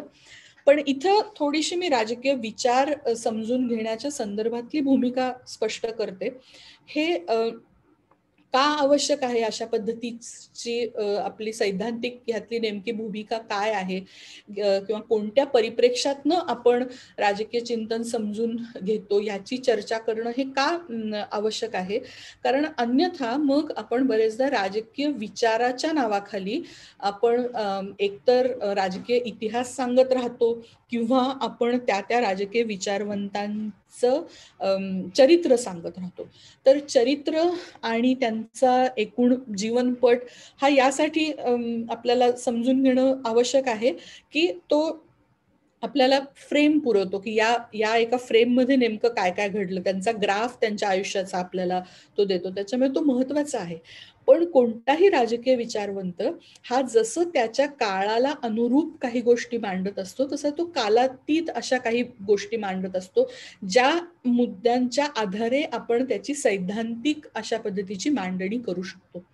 ही सैद्धांतिक मांडणी करत असताना आपण त्याच्या विश्लेषणासाठी, त्याच्या अनालिसिससाठी, त्याच्या इंटरप्रिटेशनसाठी आपण नेमकं काय फ्रेमवर्क वापरतो हे स्पष्ट होणं गरजेचं आहे. ते न करता आपण जर राजकीय विचारांची चर्चा ही करत राहिलो तर ती बरेचदा खूप भोंगळ ठरते, आणि ती मी यासाठी म्हणते कारण मग आपण फक्त व्यक्तिमत्वाच्या अनुषंगाने काही गोष्टी ह्या बोलत राहतो. माझी अशी अपेक्षा आहे की ज्यावेळेला आपण राजकीय विचारांचे आणि राज्यशास्त्राचे विद्यार्थी म्हणून एखाद्या राजकीय विचारवंताकडे येतो, भारतातल्या राजकीय विचारवंताकडे येतो, त्यावेळेला वेगवेगळ्या सैद्धांतिक परिप्रेक्ष्यातनं नेमकं त्याच्या विचारांमधला कोणता ग्राफ दिसतो, त्यातनं नेमकं आपल्याला काय दिसतं हे आपल्याला सांगता आलं पाहिजे. तो एकच परिप्रेक्ष्य योग्य आहे किंवा तेवढंच त्या राजकीय विचारवंताच्या मर्यादा आहेत असं नाही. पण जर इथं फ्रेमवर्क हा राष्ट्रवादाचा असेल तर मग राष्ट्रवादाच्या फ्रेमवर्क मधनं आपण जेव्हा या दोघांकडे पाहतो तेव्हा नेमकं काय दिसतं हे आपल्याला सांगता आलं पाहिजे. आणि त्या दृष्टीने मला ही मांडणी सुरुवातीला करणं आवश्यक वाटलं की ज्याच्यातनं मी नेमकं फ्रेम कोणती पाहते, असं ज्यावेळेला म्हणतो तेव्हा नेमकं काय म्हणायचं आहे याची स्पष्ट मांडणी होणं हे मला गरजेचं वाटलं. त्याच्यामधनं ही पार्श्वभूमी जी काही आहे ही मी आत्ता दिलेली आहे. उद्याच्या मांडणीमध्ये मी जसं सुरुवातीला म्हटलं तसं या फ्रेमवर्कच्या अनुषंगाने जर आपण सावरकरांकडे पाहिलं आणि जर टागोरांकडे आपण पाहिलं तर आपल्याला नेमकं काय दिसतं, ते नेमके या सैद्धांतिक भूमिकांच्या जवळ जाणारी काही विचार मांडतात का त्याला ओलांडणारी काही भूमिका मांडतात का याला सगळं नाकारणारी काही त्यांची दृष्टी आपल्याला दिसते. या अनुषंगाने आपण त्यांच्या विचारांची चर्चा ही उद्या करणार आहोत. पुन्हा एकदा मला इथे बोलवलं त्याच्याबद्दल मी आभार मानते. आणि जर आपले काही प्रश्न असतील तर ते आपण मला वाटतं घेऊयात आणि त्यातनं अधिक मला काही गोष्टींबद्दल बोलता येऊ शकेल. थँक्यू. धन्यवाद मॅडम. मॅडमनी सुरुवात जी केली व्याख्यानाची ती ही पूर्ण व्याख्यानमाला त्याचं कॉन्टेक्स्च्युअलायझेशन म्हणजे एक ब्रॉडर कॉन्टेक्स्ट मध्ये कसं दिसते किंवा काय त्याचा उद्देश आहे ते नेमकं इथे मांडलं. हे मराठीमधून साहित्य उपलब्ध करून देणं, मराठीमधून रेफरन्सेस उपलब्ध करून देणं. म्हणजे ज्या वेळेला या व्याख्यानमालेचं आयोजन करत होतो त्यावेळेला सुद्धा ही चर्चा मॅडम बरोबर झाली होती या पद्धतीची. सावरकर आणि टागोर, आज सावरकरांची चर्चा आणि उद्या टागोरांची चर्चा असं आपण ठरवलेलं होतं. परंतु मॅडमनी सुरुवातीलाच मला सांगितलं होतं की एक नव्या पद्धतीने मला ही मांडणी करायची आहे आणि त्यामुळे या दोन्ही विचारवंतांसंबंधी मी बोलेन आणि त्याप्रमाणे त्यांनी केलंय.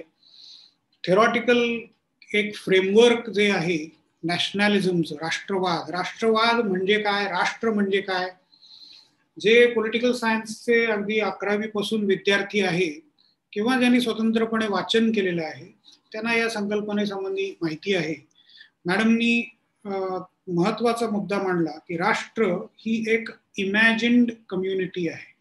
त्याला इमोशनल कन्सेप्ट असं पण म्हणतो आपण, सायकोलॉजिकल कन्सेप्ट, आणि ती एक पॉलिटिकल अरेंजमेंट आहे. युरोपच्या बदलत्या मॅपच्या साहाय्याने त्यांनी ते दाखवून दिलं की ती पॉलिटिकल अरेंजमेंट कशी सतत बदलत राहते किंवा इव्हॉल्व्ह होत राहते.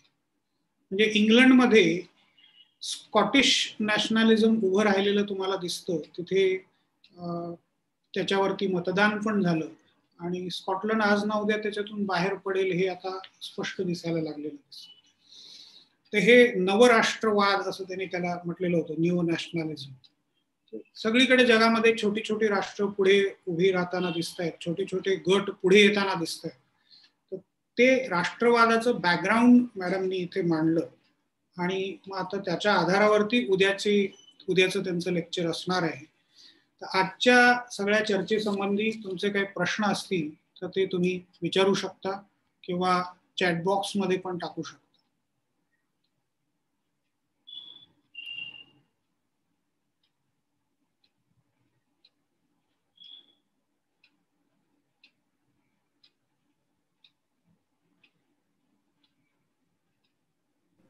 किरण हँड रेजचं बटन दिसते. किरण बोलू शकतो का? हॅलो. हो हो हो. माझा मुद्दा असा होता की हॅलो. मला ऐकायला येतंय. येस. हा की डॉक्टर बाबासाहेब आंबेडकर असं म्हणाले की मला मातृभूमीच नाहीये आणि आम्ही दुहेरी गुलाम आहोत. म्हणजे इंग्रजाचे पण आहोत आणि इकडे हिंदू संस्कृतीच्या कचाट्यात पण आम्ही सापडलेलो आहोत. आणि त्याच्यामुळं मला वाटतं की खरा भारत म्हणजे भारतीय राज्यघटना अस्तित्वात आली तेव्हाच भारत हे राष्ट्र उभं राहिलं किंवा निर्माण झालं असं मला वाटतं. याबद्दल काय? थँक्यू किरण. हा मुद्दा मी उद्या घेईन कारण सावरकरांची या संदर्भातली काय भूमिका आहे, टागोर काय म्हणतात आणि विशेषतः जो प्रश्न आंबेडकरांच्या अनुषंगाने तू आज उपस्थित केलेला आहेस तो प्रश्न लक्षात घेता ज्या पद्धती हिंदुस्थानाची कन्सेप्ट ही सावरकर मांडतात, तिच्याबद्दल काय प्रश्न उपस्थित होतात याची चर्चा माझ्या उद्याच्या मांडणीमध्ये मी करणार आहे. इथं आपल्याला मी आधी पूर्ण सावरकरांचा विचार आणि टागोरांचा विचार सांगितला की या प्रश्नाला ॲड्रेस करणं हे मला जास्त सोयीस्कर ठरेल, जास्त सोपं होईल. कारण मी असं ॲज्युम करते की स्टुडंट्सना ते सगळे संदर्भ माहीत नाही आहेत, त्याच्यामुळे त्याच्याबद्दल मला बोलणं हे आधी आवश्यक आहे. म्हणून हा प्रश्न मी उद्याच्या मांडणीमध्ये घेते याचं उत्तर.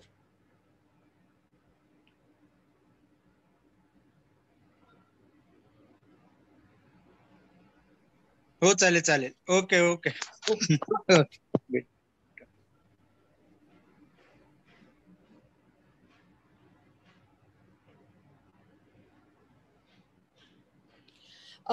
उद्या जरी मी काही प्रश्न घ्यावेत असं जर वाटत असेल तर आत्ता ते विचारलेत तरी चालेल. म्हणजे असं काही नाहीये की मी आत्ता जे बोलले त्याच्या संदर्भातलेच फक्त प्रश्न विचारले पाहिजे असं नाही.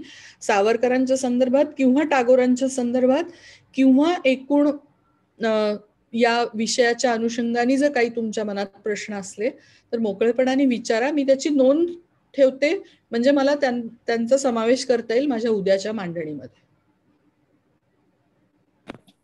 Hello ma'am.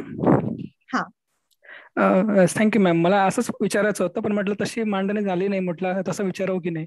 मॅम मला असं समजून घ्यायचंय की हिंदुत्व ही जी संकल्पना आहे, म्हणजे याचा म्हणजे एक राष्ट्रवाद ही वेगळी संकल्पना, त्याच्याशी हिंदुत्व, तर याचा कसा सैद्धांतिक पातळीवर हिंदुत्व म्हणजे आपल्याला कसं समजून घेता येईल? म्हणजे कोण त्याला वेगळं मांडतं, कोणी वेगळं मांडतं, पण त्या कॉन्ट्रोवर्शियल मध्ये न जाता म्हणजे एक सैद्धांतिक पातळीवर हिंदुत्वाची चर्चा कशी किंवा त्याच्याबद्दलचा समज आपण कसा डेव्हलप करू शकतो, म्हणजे त्याच्याबद्दल काय सांगता येईल?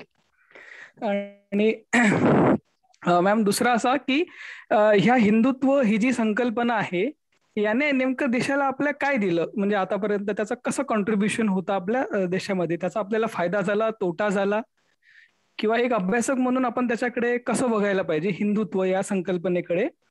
आणि अजून मला असं विचारायचंय की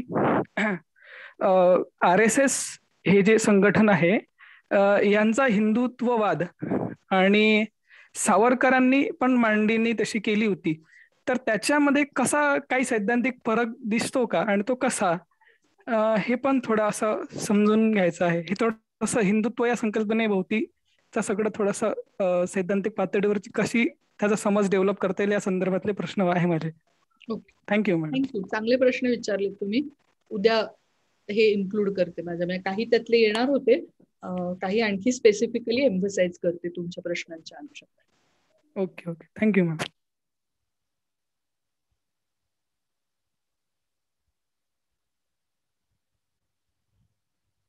आणि काही आहे?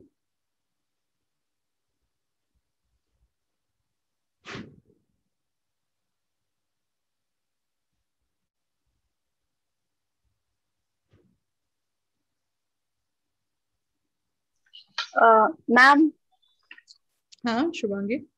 मला थोडं सावरकरांच्या दृष्टिकोनातून हिंदू आणि बौद्ध धर्म यांच्याविषयी थोडस माहिती करून घ्यायचं होतं.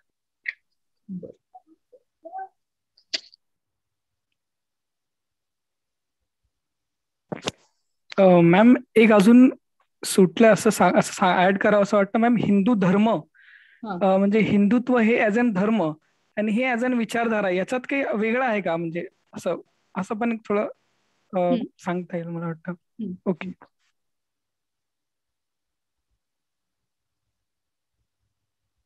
ठीक आहे.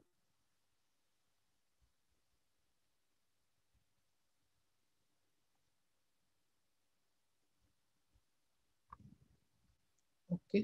आणखी आहे?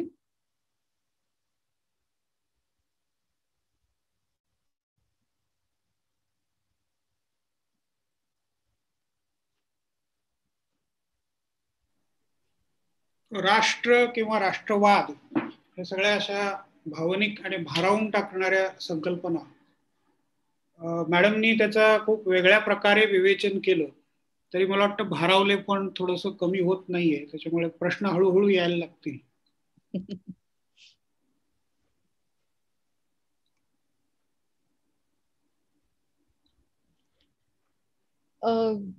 प्राध्यापक बुवा जे म्हणाले ते अगदी खरं आहे. आणि म्हणजे एक अनुभव शेअर करायचा तर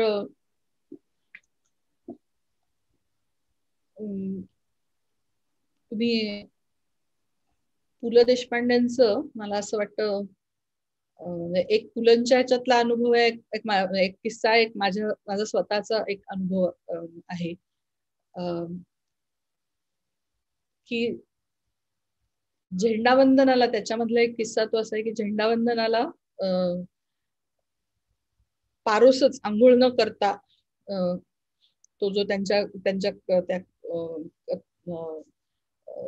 पात्र जे त्यांचं आहे ते आंघोळ न करता जातं आणि मग दुसरं पात्र त्याच्यावरती असं म्हणतं की आंघोळ न करता झेंडावंदन कसं होणार या देशाचं.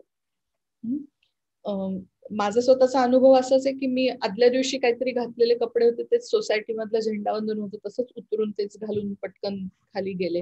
माझ्या लक्षात नाही आलं की नेमकं काळं काहीतरी होतं त्या दिवशी घातलेलं. सो म्हणजे काहीतरी असं अपवित्र गोष्ट मी केलेली आहे, म्हणजे त्याचा निषेध म्हणून नाही बघितलं गेलं, पण एक काहीतरी अपवित्र गोष्ट मी केली गेलेली अशा पद्धतीने जेव्हा शेजाऱ्यांच्या रिॲक्शन झाल्या तेव्हा भारावले पण हा जो शब्द बुवा सरांनी वापरला एक प्रकारचं भावनिक आणि पावित्र्य असं या संकल्पनेला इतकं जोडलं गेलेलं आहे आणि आपल्या सहज व्यवहारामध्ये ते आहे की त्याच्याकडे अभ्यासक म्हणून सुद्धा चिकित्सकपणे बघताना आपल्याला काहीतरी थोडंसं चाचरल्यासारखं होतं. म्हणून मोकळेपणाने प्रश्न विचारा, कारण आपण हे अभ्यासक म्हणून पाहतोय, पण कोणत्याही भूमिकेचं समर्थन किंवा त्याचा विरोध करायला आपण काही राजकीय कार्यकर्ते नाही आहोत. पण अभ्यासक म्हणून आपल्याला तटस्थपणे आणि चिकित्सकपणे हे बघता आलं पाहिजे. तर मोकळेपणाने प्रश्न विचारायचं. ह्याच्यामध्ये प्रश्न विचारलाय मेधा पत्की यांनी विचारलंय, भारतात आज राष्ट्रवाद उरला नाही असं बोललं जातं, याबद्दल आपलं काय मत आहे? तर कोण बोलतं किंवा कोण असं म्हणतं, मला म्हणजे मला कळला नाही हा प्रश्न. कळला नाही यासाठी की कोण बोलतं आणि जे बोलतात त्यांचा राष्ट्रवाद उरला नाही असं ते म्हणतात, म्हणजे नेमकं काय म्हणतात हे दोन्ही मला कळलं नाही. कारण राष्ट्रवादी विशेषतः हिंदू राष्ट्रवादी शक्ती तर आपल्याला प्रखर होत गेलेल्या दिसत आहेत गेल्या काही काळामध्ये. मग असं म्हटलं जातं तर कोण म्हणतं की राष्ट्रवाद उरला नाही, ते जरा सांगा तुम्ही, म्हणजे मला खुलासा होईल. प्रश्न विचारू शकते का? हो. सावरकर आणि टागोर दोघांनीही एक म्हणजे त्यांचं साहित्य निर्माण केलेलं आहे, तर त्या अनुषंगाने पण आपण उद्या बोलू शकू का की साहित्याची राष्ट्रवादाला काय म्हणूया त्याला भाग किंवा असं पण जर बोलता आलं तर.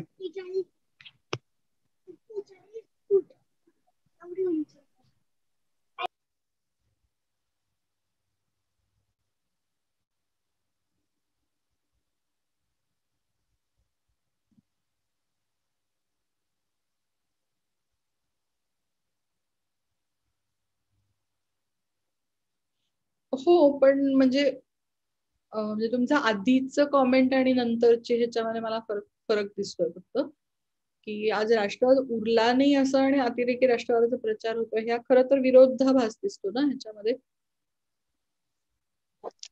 नमस्कार मॅडम, मी मेधा पत्की. मी प्रश्न विचारले होते. बोललं जातं हे आम आदमी किंवा सामान्य जनता, एक विद्यार्थी किंवा आपसात जेव्हा आपण बोलतो तेव्हा नाही आता राष्ट्रवाद शिल्लक राहिला नाही असं, आता हे ज्याचं त्याचं मत आहे, अर्थात हे खरं खोटं चूक बरोबर तर आपण नाही म्हणू शकत, पण असं एक म्हटलं जातं की नाही कुठे राष्ट्रवादी वृत्तीच राहिलेली नाहीये, माझा भारत म्हणून जे हे लागते भावना हे आता उरली नाही असं म्हटलं जातं एक. आणि मी जो दुसरा प्रश्न अतिरेकी राष्ट्रवादाचा विचारला तो जागतिक आंतरराष्ट्रीय पातळीवरती आता जे नेते निर्माण होत आहेत त्यामध्ये असा अतिरेकी राष्ट्रवाद वाटतो का, आणि मग हे सगळं विश्वराज्याच्या दृष्टीने धोकादायक वाटतं का? कशाच्या नेमका त्या शब्दाच्या वेळेला तुमचा एकदम आवाज क्रॅक झाला. कशाच्या दृष्टीने धोकादायक वाटतं? विश्वराज्य किंवा जागतिक शांतता. विश्वराज्य किंवा जागतिक शांतता या दृष्टीने.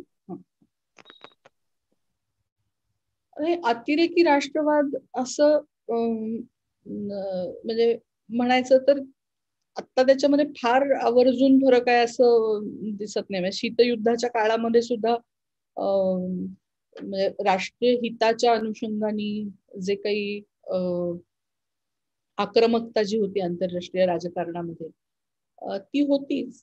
आणि उलट आपण असं म्हणतो की ज्यावेळेला अण्वस्त्र ही त्यांची संख्या वाढली त्याच्यामधनं युद्धाची शक्यता ही आपोआप कमी होत गेली. कारण आता युद्ध जर झालं तर जगाचा अंतच होईल. आणि त्याच्यामुळे मग त्याला पर्याय म्हणून दहशतवाद किंवा दुसऱ्याच्या भूभागात घुसखोरी किंवा म्हणजे प्रत्यक्ष युद्ध न करता युद्धसदृश इतर पद्धतीची हिंसा ही जगभरामध्ये घडत असताना असलेली आपल्याला पाहायला मिळते.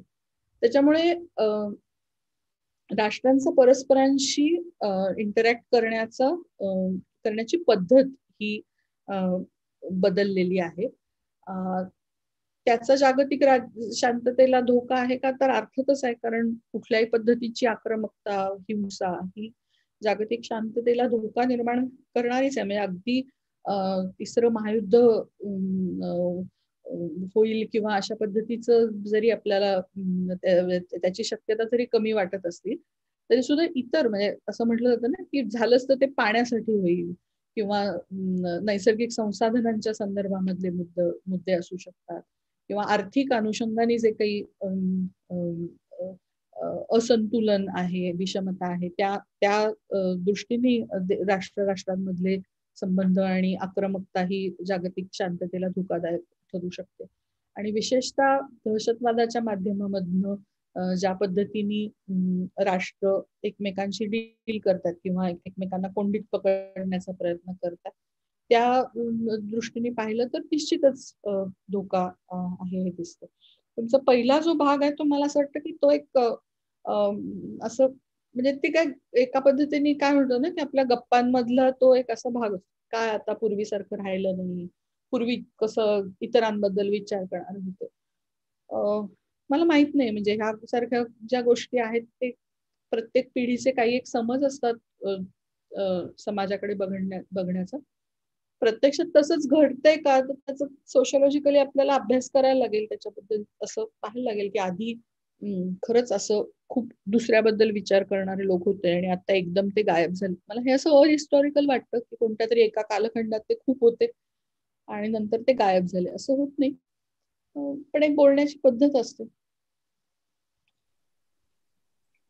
मला वाटतं मॅडमचा संदर्भ म्हणजे ब्रिटिशांच्या विरोधात आपण दिलेला मोठा स्वातंत्र्य लढा म्हणजे अगदी 1857 पासून 1947 अशी 90 वर्ष जरी धरली त्या काळामध्ये जे राष्ट्रवादाचं वातावरण होतं आणि एक समान शत्रू असल्यामुळे सगळे जसं एकोप्याने एकत्रित येऊन सगळे भेदभाव विसरून लढत होते आणि मग तिथे अनेकांनी प्राणत्याग केला, अनेक जणांना फासावरती जावं लागलं, सत्याग्रहामध्ये आंदोलनांमध्ये भाग घेतला, जीवावर बेतलं बऱ्याच जणांच्या किंवा संपत्ती सगळी लोकांनी दान करून टाकली. तर त्या वातावरणाचा उल्लेख असेल किंवा संदर्भ असेल त्या प्रमाणामध्ये किंवा त्या तुलनेमध्ये आता तसं राहिलेलं नाहीये. तर हे होणं मला वाटतं साहजिक आहे. मला त्याच्याकडे थोडस असंही बघावं असं वाटतं की म्हणजे एक कॉमन प्रश्न असं जर आपण म्हटलं तर त्या प्रश्नांचं स्वरूपही बदलत जातं. तर त्या प्रश्नांच्या अनुषंगाने लोक एकत्रित येतात की नाही. म्हणजे तेव्हाचा मुद्दा हा राष्ट्रीय स्वातंत्र्याचा असेल पण आता नागरिकत्व विधेयकाच्या अनुषंगाने असेल किंवा शेतकऱ्यांच्या संदर्भातल्या कायद्यांच्या संदर्भातलं हे असेल. तर इथं जी लोक एकत्र येतात ती फक्त व्यक्तिगत हितसंबंधांच्या पेक्षा पुढे जाऊन एक समूह म्हणून जे काही त्यांचे हक्क आहेत याच्या संदर्भातनं असर्ट होतात की नाही तर त्याच्याकडे आपण कसं बघायचं? तिथं ते लोक करतात ना अधिक व्यापक स्वतःच्या पलीकडे जाऊन विचार. इथं मुद्दा काय आहे की ज्या वेळेला आपण भारतीय समाज असं म्हणतो तेव्हा तो जर आपण असं एकजिन्सी असा बघितला आणि मग स्वार्थ त्याग म्हणजे मी आणि मग मी नाही तर अख्खा पूर्ण देश अशाच एका बायनरी मध्ये जर आपण बघत राहिलो तर मग आपल्याला कदाचित हे प्रश्न पडतील, हे पेच पडतील की लोक सगळ्यांच्या संदर्भामध्ये असं म्हणजे व्यापक विचार करत नाहीये. पण समाज हा असा एकसंध नाहीये. म्हणजे समाज जो आहे त्याच्यामध्ये अनेक गट आहेत, अनेक वेगवेगळे, कारण ते गट का आहेत आणि ते गट काही वाईट आहेत किंवा असं ते काहीतरी राष्ट्राला धोका आहे तशा पद्धतीचं नाही. तर समाज हा असाच आहे ना, समाजामध्ये असेच वैविध्य आहे, हीच विषमता आहे आणि आपल्या जगण्याचे प्रश्न हे वेगवेगळे आहेत. तर माणसं ते जगण्याच्या प्रश्नाच्या अनुषंगाने जर एकत्र येत असतील तर हा सुद्धा व्यापक समाजाच्या निरोगी असण्याचाच भाग आहे. आणि त्या पद्धतीने लोक एकत्र येणं आणि ते असर्ट होणं, ते रस्त्यावरती उतरणं, आपल्या हक्कांसाठी पुढे येणं, यासारख्या गोष्टी सुद्धा ह्या आपल्याला म्हणजे लोक स्वतःच्या पलीकडे जाऊन विचार करतायत ह्याची खूण म्हणून बघायला काही हरकत नाही असं मला वाटतं.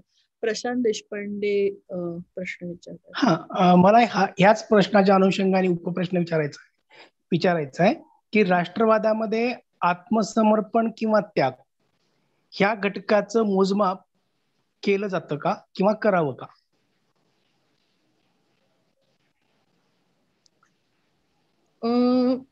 मगाशी जे उल्लेख वेगवेगळ्या सैद्धांतिक मांडणींचे मी करत होते त्याच्यामध्ये एक अशा पद्धतीची मांडणी ही केली जाते की मध्ययुगामध्ये सर्व युरोपामध्ये एक धर्म नावाची गोष्ट जी होती ती खूप अशी सेंट्रली होती, प्रॉमिनंट होती. आणि ज्या सगळ्या रिफॉर्मेशनच्या मुवमेंट्स झाल्या किंवा विवेकवादाचा जो प्रसार झाला आणि यातनं एकूण सेक्युलर गव्हर्नमेंटची जी कन्सेप्ट पुढे आली त्यातनं जे काही एक एलियनेशन असं घडत होतं ते एलियनेशन राष्ट्र या जाणीवेनी दूर केलं. आणि म्हणून धर्माच्या बाबतीमध्ये ज्या पद्धतीचा स्वार्थ त्याग किंवा एक आत्मसमर्पण ह्याची जी गरज असते आणि तसं केल्याने आपण काहीतरी एका व्यापक उद्दिष्टाच्या प्राप्तीच्या दिशेने पुढे जातो अशी एक जी धारणा धर्माच्या बाबतीमध्ये असते तीच धारणा ही आपल्याला राष्ट्रवादाच्या संदर्भामध्येही पाहायला मिळते. आणि तसं करणं हे अपेक्षितच आहे असं राष्ट्रवाद हे बिंबवतो, जसं ते धर्मही बिंबवतो. तुम्ही जर धर्म नावाचं संचित बाजूला केलं किंवा धर्म नावाचं संचित नाही, धर्म नावाचा शब्द आपण दूर केला आणि त्या शब्दाच्या जागी जर राष्ट्र नावाचा शब्द जर तुम्ही बसवला तर दोन्हीचं संचित सारखंच असलेलं आपल्याला पाहायला, दोन्हीचं इथॉस सारखाच असलेलं आपल्याला दिसतं की धर्माच्या साठी सुद्धा ज्या पद्धतीचं एक स्वतःला झोकून देणं, स्वतःला विसरून व्यापक उद्दिष्टासाठी आत्मसमर्पण करणं, या पद्धतीची जी अपेक्षा आहे तशीच राष्ट्रवादामध्येही त्याच स्वरूपाची अपेक्षा आहे. आणि म्हणून जेव्हा केव्हा विशिष्ट प्रश्न येतात, म्हणजे ते विषमतेचे प्रश्न असतील, ते स्वातंत्र्याचे प्रश्न असतील, म्हणजे अभिव्यक्ती स्वातंत्र्य असेल किंवा विचार स्वातंत्र्याचा मुद्दा असेल किंवा विषमतेचे वेगवेगळ्या म्हणजे जातीय विषमता असेल किंवा आर्थिक विषमतेचे मुद्दे असतील, जर तुम्ही ते उपस्थित केले तर मग तुम्हाला राष्ट्रद्रोही, राष्ट्रविरोधी म्हणून बाद केलं जातं. कारण असेल अशा पद्धतीची विषमता असली तर असू दे, पण राष्ट्रासाठी तुम्ही सगळं विसरून झोकून दिलं पाहिजे, ही जी काही धारणा आहे ती धारणा राष्ट्रवादामधनं प्रमोट केली जाते.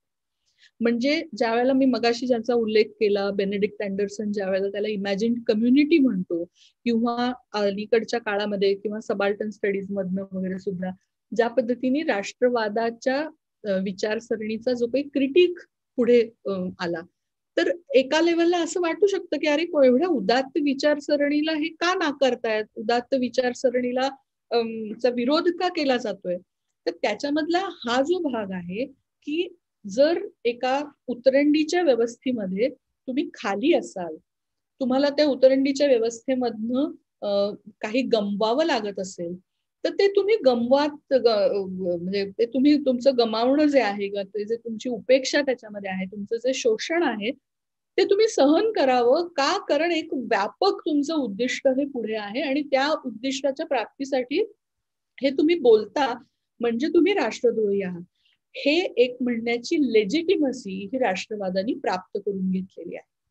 आणि म्हणून अशा पद्धतीचे त्या राष्ट्रवादाच्या दराऱ्याखाली जे दबलेले आवाज ज्यावेळेला बाहेर पडतात किंवा ते त्याला प्रश्न उपस्थित करतात, तेव्हा ते प्रश्न दाबून टाकण्यासाठी, ते प्रश्न इग्नोर करण्यासाठी म्हणून बरेचदा राष्ट्रवादी प्रस्थापिताची विचारसरणी म्हणून पुढे आलेली आपल्याला पाहायला मिळते. आणि म्हणून म्हणजे मार्क्सवादामध्ये सुद्धा असं पाहायला मिळेल की ही बुर्जुआ आयडिओलॉजी म्हणून का बघितली गेली, कारण जे काही आर्थिक विषमता होती आणि आर्थिक विषमतेच्या विरोधात जे लढे उभे राहणं अपेक्षित होतं ते बाजूला करण्यासाठी म्हणून एका ज्याला फॉल्स कॉन्शियसनेस म्हणता येईल, एक खोटी ओळख, एक खोटी जाणीव देण्याचा प्रयत्न हा राष्ट्रवादाच्या माध्यमातून झाला आणि म्हणून त्याचा विरोध केला जातो. आपण ज्या भूमीत राहतो त्या भूमीबद्दल प्रेम असणं ही वेगळी गोष्ट आहे, पण ते प्रेम आहे म्हणून तुम्ही 1, 2, 3, 4, 5 या गोष्टी केल्या पाहिजेत किंवा तुमचं प्रेम यातनच सिद्ध होईल जर तुम्ही स्वतःचे जे हितसंबंध आहेत त्याचा पूर्णपणे त्याग करून तुम्ही व्यापक ओळखच फक्त जर स्वीकारली तरच तुम्ही खरे राष्ट्रवादी म्हणून सिद्ध व्हाल. अशा पद्धतीच्या आर्ग्युमेंटच्या ट्रॅपमध्ये ज्या वेळेला ढकललं जातं तेव्हा तिथं काहीतरी प्रश्न निर्माण होतात. आणि म्हणून तुम्ही जो प्रश्न विचारला तो बरोबर आहे की त्याच्यामध्ये हे अंतर्भूत आहे की तुम्ही राष्ट्रवादी आहात म्हणून सिद्ध करण्यासाठी तुम्हाला स्वार्थ त्याग हा केला पाहिजे. तुम्ही स्वतःला ओलांडून व्यापक ओळख ही स्वीकारली पाहिजे. धन्यवाद.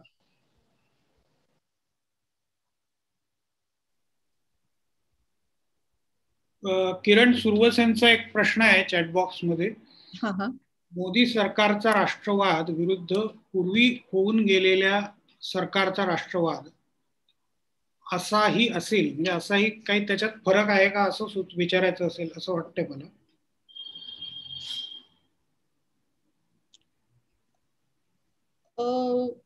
क्वालिटेटिव्हली त्याच्यामध्ये थोडा फरक हा करता येईल आणि तो फरक एवढाच आहे की राष्ट्रवादाच्या ज्या इतर काही व्याख्या होत्या इन्क्लुडिंग RSS ची राष्ट्रवादाची व्याख्या किंवा संघ परिवाराची एकूण त्या परिवारातल्या वेगवेगळ्या संघटनांची जी काही व्याख्या होती ती व्याख्या आधीच्या सरकारांच्या काळामध्येही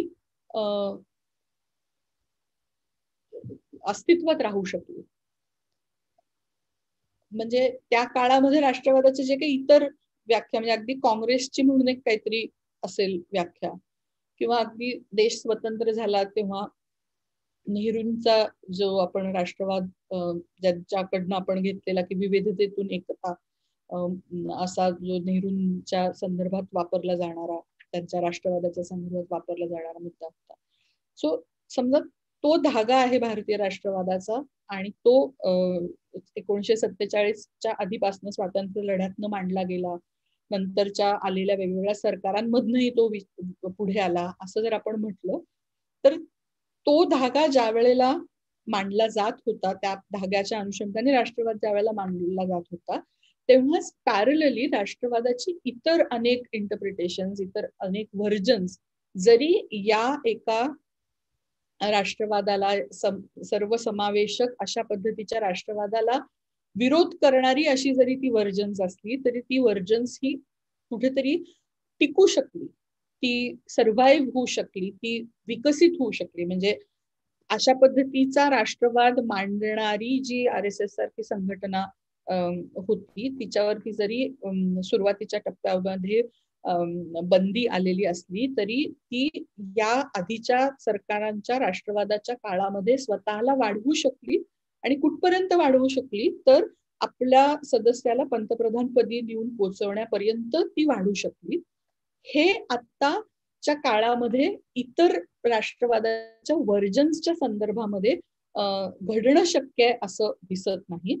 तर ज्या प्रस्थापित सर्व राष्ट्रवाद आहेत त्या राष्ट्रवादापेक्षा जर तुम्ही काही वेगळं म्हणत असाल तर मग तुम्ही अर्बन नक्सल असता, तुम्ही राष्ट्रद्रोहीच असता, तुमचा राष्ट्रवाद हा राष्ट्रवादच नसतो. हा मला दोन्हीमध्ये गुणात्मक फरक पाहायला मिळतो.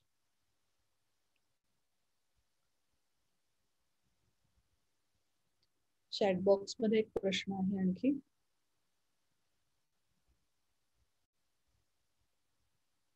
नाही, प्रश्न नाही आहेत मला वाटतं. अटेंडन्स दिलाय का? हो, अस्तित्ववादी आहेत ते सगळे. अस्तित्व सिद्ध करणे. ओके.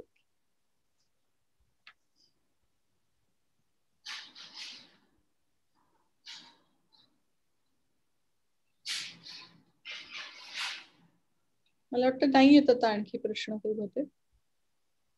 हो, आता तरी चॅटबॉक्स मध्ये काही नाहीये आणि आणखीनही कोणाला बोलायचं असेल तर बोलू शकतो. तुमची पीपीटी खूप छान होती मॅडम. ते जगामध्ये बदलते दर वर्षाच्या म्हणजे सण आणि बदलते जागतिक ह्याच्यावरती असे जे नकाशा ना फार सुंदर झाली होती पीपीटी. खूपच छान. हॅलो, मला असं वाटतं विचारांच्या अनुषंगाने उद्या माझी मांडणी होईल. आज बॅकग्राऊंड अशी एक थिअरिटिकल फ्रेमवर्क एक प्रेझेंट केलेली आहे. उद्या दोन्ही विचारवंतांच्या अनुषंगाने मांडणी करते. मला वाटतं अशोक वाकडेंना काही मांडायचंय, बोलू शकतात? हो सर. मॅडम, मला असं विचारायचं होतं की सावरकरांचा असणारा जो राष्ट्रवाद आहे ते स्वातंत्र्य प्राप्तीच्या नंतरचा असणार त्यांचे विचार आहेत. ते विचार म्हणजे 2014 नंतर खरं मोदी सरकार आल्यानंतर म्हणजे रुजायला खरी सुरुवात झाली. काँग्रेस कालखंडामध्ये म्हणजे सावरकर म्हणजे जहालमतवादी अशी जी असणारी त्यांची प्रतिमा किंवा त्यांची असणारी जी छबी आहे हे म्हणजे बहुतांश काँग्रेस सरकारने किंवा बहुतांश काँग्रेस व्यक्तीने ते उमटवण्याचा प्रयत्न केला. म्हणजे तुम्हाला काय वाटतं की खरंच म्हणजे राष्ट्रवाद हे रुजवण्याचं कार्य जहालमतवादी विचारसरणीनं म्हणजे सावरकरांनी केलं होतं का? तुम्हाला याबद्दल म्हणजे काय मत आहे तुमचं? मला असं वाटतं की जे काही तुम्ही म्हणताय की काँग्रेसने त्यांच्याकडे असंच पाहिलं म्हणजे त्यांच्या विचाराचं जे काही आकलन हे त्यांनी लिहिलेल्या आणि त्यांनी केलेल्या कार्याच्या आधारे जे काही होऊ शकत होतं तो विचार जरी त्याच्याकडे तसं बघितलं गेलं असलं तरी मगाशच्या उत्तरामध्ये मी म्हटलं त्याप्रमाणे तो खतम नाही केला गेला. खतम नाही केला म्हणजे तुम्ही जे म्हणताय की फक्त 2014 नंतरच तो विचार हा पुढे आला किंवा 2014 नंतरच त्या पद्धतीची विचारधारा पुढे आली गेली, असं 14 साली एकदम काय घडलं की कमळ फुललं? त्याच्या आधी सातत्याने तो विचार इथे रुजवण्याचा प्रयत्न हा केला गेलेला होता ना. आणि त्यांचा जो काही राष्ट्रवादाचा विचार आहे त्याच्या अनुषंगाने ज्या पद्धतीची धोरणं असावीत, ज्या पद्धतीने वेगवेगळ्या समुदायांच्या हक्कांकडे बघितलं जावं, ज्या पद्धतीने राजकीय संघटन व्हावं, पॉलिटिकल मोबिलायझेशन व्हावं, या अनुषंगाने म्हणजे सर्वस्वी सावरकरांच्याच विचाराच्या अनुषंगाने ते घडत होतं अशातला भाग नाही, पण त्यांचा विचार हा त्यातला एक महत्वाचा धागा होता. तर त्या विचाराच्या अनुषंगाने या सगळ्या कालखंडामध्ये त्या पद्धतीचं राजकीय संघटन होऊ शकलं. 88 नंतर आपल्याला भाजपाचा विस्तार अधिक वाढत गेलेला आपल्याला पाहायला मिळतो. त्याची परिणती ही 2014 मध्ये झाली. त्याच्यामुळे असं आपल्याला म्हणता येणार नाही की 2014च्या आधी राष्ट्रवाद, सावरकरांचा राष्ट्रवाद किंवा सावरकरांच्या राष्ट्रवादाच्या ज्या मूल्यात्मक धारणा आहेत त्या धारणा म्हणजे काँग्रेसनी कुठे राहूच दिल्या नाहीत किंवा काँग्रेसची राजवट होती आणि काँग्रेसने त्याला जहाल म्हटलं म्हणून त्या इथं नव्हत्याच असं नाही. उलट त्यांचा प्रसार हा शांतपणे आणि अतिशय शिस्तबद्ध पद्धतीने हा इथं केला गेला. म्हणून तर त्याचं फळ हा त्या विचाराचे जे पाईक आहेत त्यांना 14 साली मिळालं आणि आताही पुढे 19ला मिळालं किंवा एकूण त्यांना ते मिळत असलेलं आपल्याला पाहायला मिळतं. त्याच्यामुळे कोणी काय म्हटलं ह्याच्यापेक्षाही प्रत्यक्षामध्ये काय घडत होतं हे जर आपण ऑब्झर्व केलं तर आपल्याला असं दिसतं की त्याच्यामधनं हा विचार, हा त्यांच्या राष्ट्रवादाचा जो विचार आहे त्याचा पॅरलल प्रवास हा चाललेला होता. म्हणजे जरी बराच काळ हा ज्याला नेहरूंचा कंपोजिट नॅशनलिझम अशा पद्धतीचा म्हटला जातो त्याचा एक धागा हा राहिलेला असला किंवा त्याच्या अनुषंगाने भारत नावाच्या कल्पनेची मांडणी ही इथं झालेली असली तरी ती मांडणी ज्या वेळेला डॉमिनंट होती त्यावेळेलाही एक पॅरलल मांडणी जी सावरकरांच्या राष्ट्रवादी विचारामधनं होत होती त्या मांडणीचा प्रवास हा चाललेला होता आणि म्हणूनच तिला एका टप्प्यानंतर प्रचंड बळकटी मिळालेली आपल्याला पाहायला मिळते. आणि उलट आता या प्रवाहात असे दिसते की ती मांडणी ही सेंटरला आलेली आहे आणि ही जी कंपोजिट नॅशनलिझमची जी मांडणी आहे ही मार्जिनलाइज होत चाललेली आहे, ही कडेला ढकलली जाते किंवा ती नष्ट होण्याच्या आणि करण्याचं राजकारण हे घडत असलेलं आपल्याला पाहायला.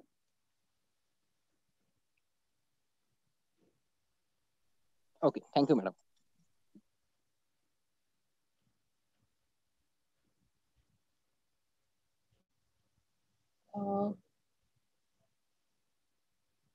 आणखी आहेत का प्रश्न काही?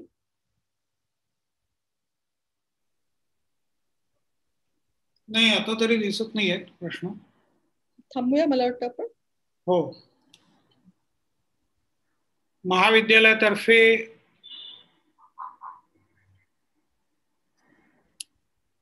रेडकर मॅडमचे आभार आणि उद्याच्या व्याख्यानाबद्दलची उत्सुकता, जसं महाजन सरांनी सुरुवातीला सांगितलं की ते ऐकण्याला उत्सुक आहे, तर आपण सर्वच आता उद्याच्या त्यांच्या व्याख्यानाच्या संदर्भात त्यांचे विचार ऐकण्यासाठी उत्सुक आहोत. तर मी आता इथे सर्वांचे पुन्हा एकदा आभार मानतो आणि आजचा कार्यक्रम संपला असं घोषित करतो.